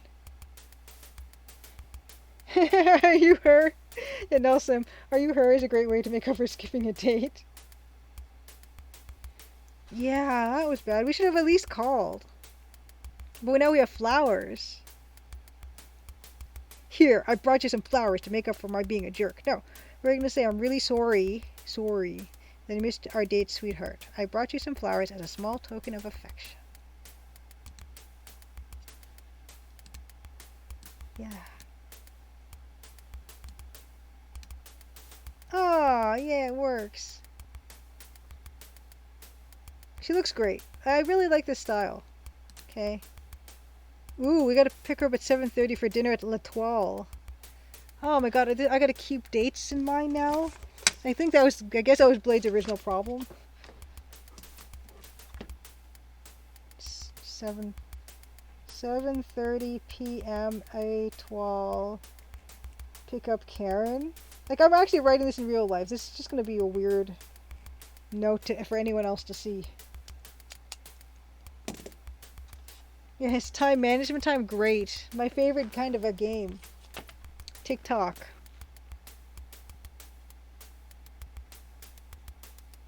Gee, and some other time cupcake out in the middle of an important case. I want my keys. It sounds like an awful lot like the French for toilet. Bill. Okay, we're gonna do it. We're gonna have a day. Oh, we got our keys back. Sweet. Oh, and she can check stuff for us. That's handy. They don't got AC in here? 2053? Honey. Oh, she's so happy now. She's like got levels of happiness. And this... Oh, she's a little less happy now. Okay, bye.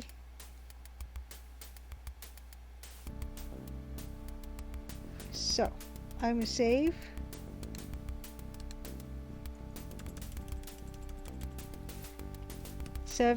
Okay, so 7:30 is what time? That's 19:30. 19:30, meet Karen at Apta. It's Verlin for toilette. Actually means the star. Okay, gotcha. Huge win. We got our keys. Okay, I don't think we should see him yet because we have nothing to tell him, so I'm not going to go there. What about police headquarters? Oh, I can't. Oh, look at his haircut. Look at the lighting in here. Hi! Deputy Van Halen? Show me your pass. You don't have one? Really? No pass, no access? But it's so yellow over there.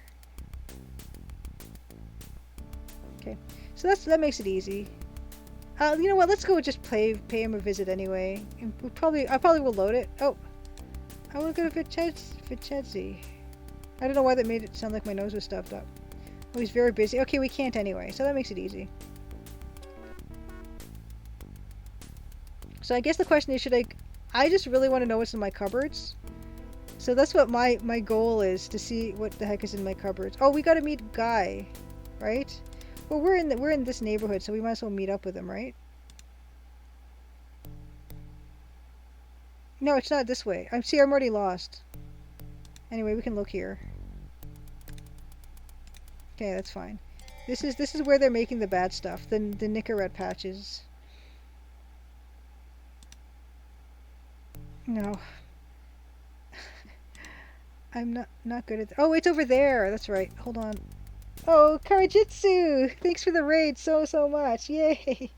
Welcome to stream. So this game, just to let you guys know, this is a game from 1990 by a company called Dynamix, and it is a cyberpunk game made in the EGA color palette, which is the 16 color palette that you're seeing right now.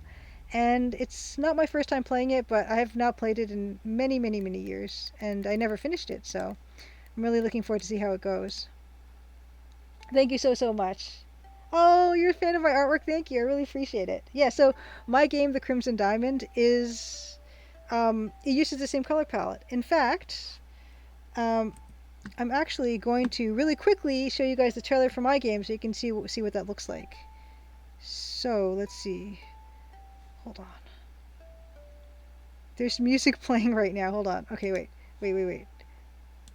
Let me just turn the volume down for a second. Okay. And I'll play you the trailer for The Crimson Diamond, and then we'll get back to our Let's Play of Rise of the Dragon. So here we go. Crimson, Ontario was once a prosperous, lively mining town. But that was a long time ago. Now it's quiet, nearly deserted, and some folks aim to keep it that way. Nancy Maple is an aspiring mineralogist assigned to follow the trail of a dazzling diamond. An intriguing cast of characters has converged under one roof, each meaning to get their own way. Or else. Will Nancy untangle the mysteries and machinations before it's too late? Will the sleepy town of Crimson shine once more? Find out in The Crimson Diamond, an upcoming adventure game by Julia Minamata. The Crimson Diamond demo is available on Steam and itch.io for Windows PC and Mac OS. Okie dokie, so that's that. Just to give you an idea. And yeah, let's go back to the game that we've been playing. Rise of the Dragon.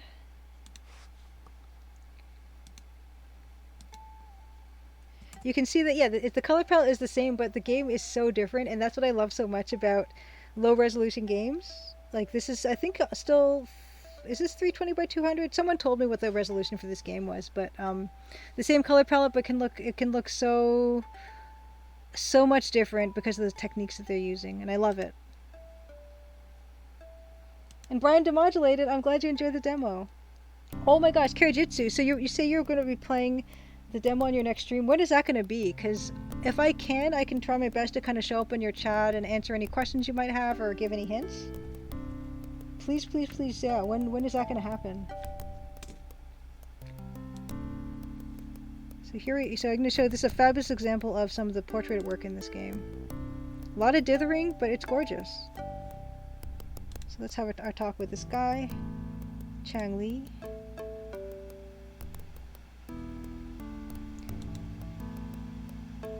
This game also had a VGA version, and that's the one that, you know, if you look this game up on YouTube and other places, you'll see the VGA version, and the VGA version is beautiful. But of course, because I'm making my game in this color palette, I wanted to play this version. This one's a little bit harder to come by. The VGA version of this game is available on GOG.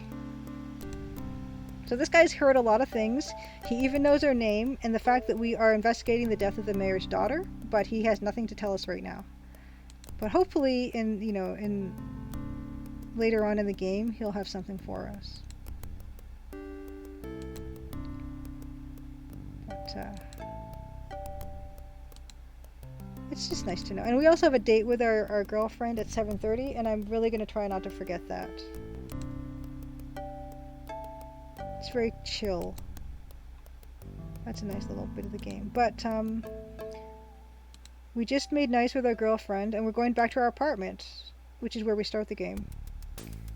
Because I very badly want to see what's in our medicine cabinets. And yeah, you take the subway and it's great. And there's Cobra Commander, who looks amazing. Oh, it's so good.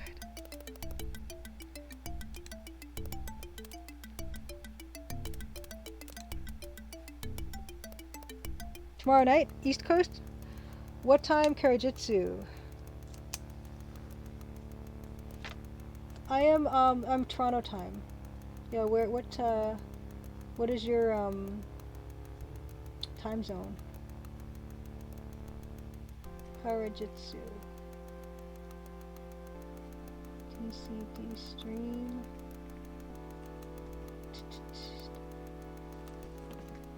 July 27th.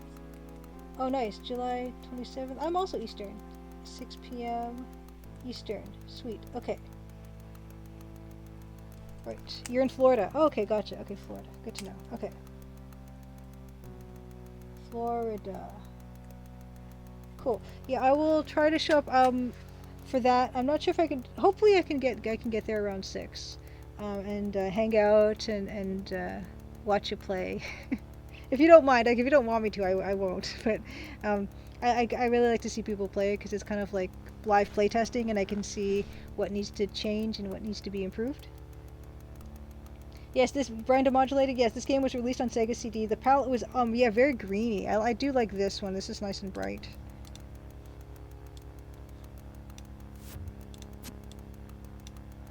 Okay. Our glorious apartment. This is what it's all led up to. So I'm going to save game. Oh. Or I won't. Oh, 1930. Meet Karen. Oh my god, that's in 3 hours. Opening medicine cabinet. It's all about opening the medicine cabinet. Okay. Yes. Oh my gosh, look at all the stuff. Look at all the stuff. Mini bombs. Fisto bar. Fisto bar made of chocolate and melted banana peels. Chocolate is very rare and sought after item. Oh good, everyone's welcome. Karijitsu, even get you to jump on Discord and talk about it if you ever want. Just don't expect super awesome gaming. Karijitsu, I'm myself not an awesome game person. Like I'm not good at this stuff. That's why there's oh, this might come in handy for my friends at the Pleasure Dome. Nice. Oh, that's nice. That was like an unsolicited hint. That's why there's like that message on my thing. It says no hints, but I give up really easily. So you don't even have to be too patient because I'm not one of those people who enjoys struggling and getting stuck for very long. So the second I'm stuck on something, I'm just like, help me! I have no idea what's going on. And I do pull out a walkthrough from time to time.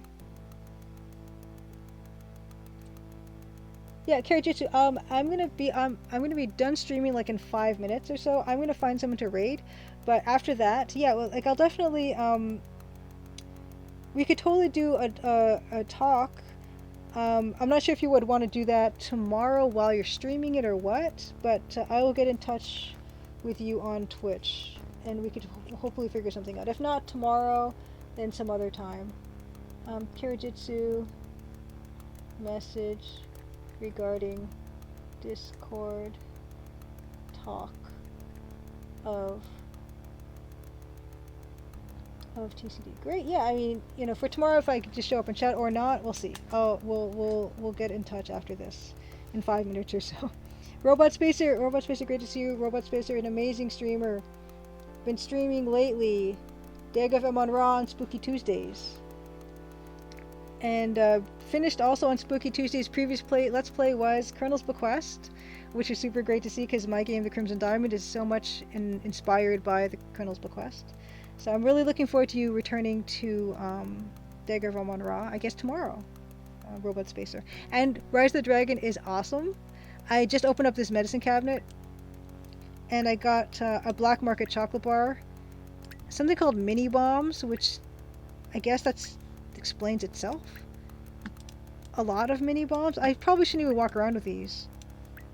The problem with this game, well, not a problem, but it's totally realistic, is that yeah, they don't want you coming into places with certain items. So I probably shouldn't even have these. Yeah, it's a bomb. Why do I have this in my cupboard? Why? Oh, you know what? This is probably I can probably do some damage to the drug factory, I guess. Yeah, I don't know. This is a lot to take in. I just got a lot of new stuff in my stuff. Acme Little Giant Wire Testing Kit. Cool. Yeah, this is a picture of Chandra Vincenzi, the mayor's daughter, after the bad drug did this stuff to her. Fisto. Black market trade item due to the extreme scarcity of sugar. That's something I don't think is something that's going to happen in our timeline. And here is our ID card. This is everything. Database, door key, credit card, ID card. Dan the Band! Dan! Whoa! Dan the Band! Okay, so Dan, so this is, okay, anyone who was on earlier, this is confirmation Dan the Band is around. Dan the Band is around. Dan the Band, of course, this is a good time to do this because I'm actually going to stop at this point with this game. We're going to introduce Dan. We're not going to rate to him or anything like that, but we're going to introduce Dan real quick for those of you who don't know. Let's see here. What do I have here? Dan the Band. Where's Dan the Band at? Dan the Band is here. This is Dan. This is the composer on The Crimson Diamond. Dan is a lot of things, not just the composer on The Crimson Diamond. He was doing a lot of stuff way before that, including being a performing musician. And this was him last week on Jimmy Kimmel. You can see here in the foreground, we've got Sean Paul on the left. We've got Gwen Stefani on the right. Got Dan smack dab in the middle between them, rocking out on a guitar. And Dan is composing for The Crimson Diamond on a Roland MT32, a genuine Roland MT32. He hasn't been around for stream very much lately, but when he is on, he streams music development for The Crimson Diamond, and basically like from scratch we'll come up with a track for whatever purpose I need it for, and I'll use like vague tonal hints because I don't want to spoil anything to do with the story, but Dan will come up with something and we'll take feedback from people on Twitch, in chat, and end up usually by the end of the evening with something pretty darn good. So hopefully at some point Dan will be able to come back to us and stream, but of course he's been understandably pretty busy. So yes, hi Dan. Verify Dan around. Long time no speak, exactly. And Dan, on the DOS Nostalgia podcast as well. Yeah, Anatoly is a friend of Dan's. Yes, he is. And the music, yeah, the Crimson Diamond demo has, I think, by now, 3 or 4 tracks that Dan composed.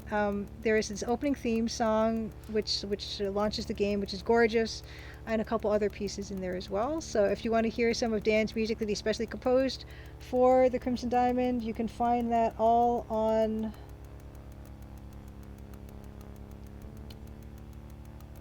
the Crimson Diamond Steam page. JBL, you're still around. That's fantastic. You're the one who was telling me I should throw raw onions down to Dan in the basement. Yes. So that's I'm so great that Dan got to join us. Thank you for Dan for joining us. Maybe we'll see you. I don't know about next week. Maybe the week after. We'll see. But I'm glad to see that you're busy, because I know what that's like, and when I know what it's like when it's not like that. So, yay, wish listed. Thank you. Appreciate it. Okay, we are going to find someone to raid. Last week we were fortunate enough to find someone who was playing Witch Strandings, which is this game that I worked on. Oh, not that one. Which is the game I worked on with The Strange Scaffold, and released a couple weeks ago. But I'm not sure what we're going to do this week. Crosslash, have a great night. Thank you for being here. Brian Demodulated asks, what's the difference between Crimson Diamond Demo and Chapter 1? There is no difference between them. Doing a Chapter 1 Steam page was an experiment to see how that would change wish listing and all, and the metrics and stuff. But they're exactly the same, so don't worry about choosing one or the other. Goemon Sama, good to see you. Thank you so much for being here, as always. Your art's amazing. I love seeing it on Twitter. So, happy Crimson Good Tuesday to everyone. We need to find someone to stream. So, I'm going to start looking. Let's see here. And thank you so much, Karajitsu, for the raid. I'm going to get in touch with you after I raid, and we'll figure something out for tomorrow. Oh, that's right. Okay, Taco is at the very end of Enclosure 3D. Okay, Maximus, I remember you mentioning, yes, Taco Adventure is playing Enclosure 3D, so we are not going to raid Taco Adventure tonight. So another thing is, Maximus has done this remake of Enclosure, this classic AGA parser game, but in using a 3D type of technology that makes it look really cool. So that is free. Maximus, if you wanna put a link of that in chat, that's free on itch.io for everyone to enjoy. Yes, also I put all my streams up on YouTube. Usually a day or two after. Dan, so good to see you. Yeah, so let's see, who can we find to raid? Don't want to do Enclosure. We want a retro. Some people just have their thing listed as retro, so I'm just going to start poking my head into places. Thank you. This is the trailer. The game is free for Enclosure 3D. Maximus was behind all that. Cobra Commando playing... Ooh, good one. Quest for Glory 2. That's a good one. That's a good one. Cobra Commando. That's probably a good place to be. Trial by Fire is my favorite Quest for Glory game because it is EGA and text parser. Pretty predictably so, I suppose. Perfect. I should probably turn the music off of this game. Actually, I'll quit out of it. Yes, I'll quit out of it. Great. Oh, Cobra Commando is playing Quest for Glory 2. This is Quest for Glory 2? Oh, it's the remake. Sadly, VJ. Brian DeModulate, thank you for being here. Thank you for enjoying the demo. I appreciate that. Oh no, but that's still pretty good.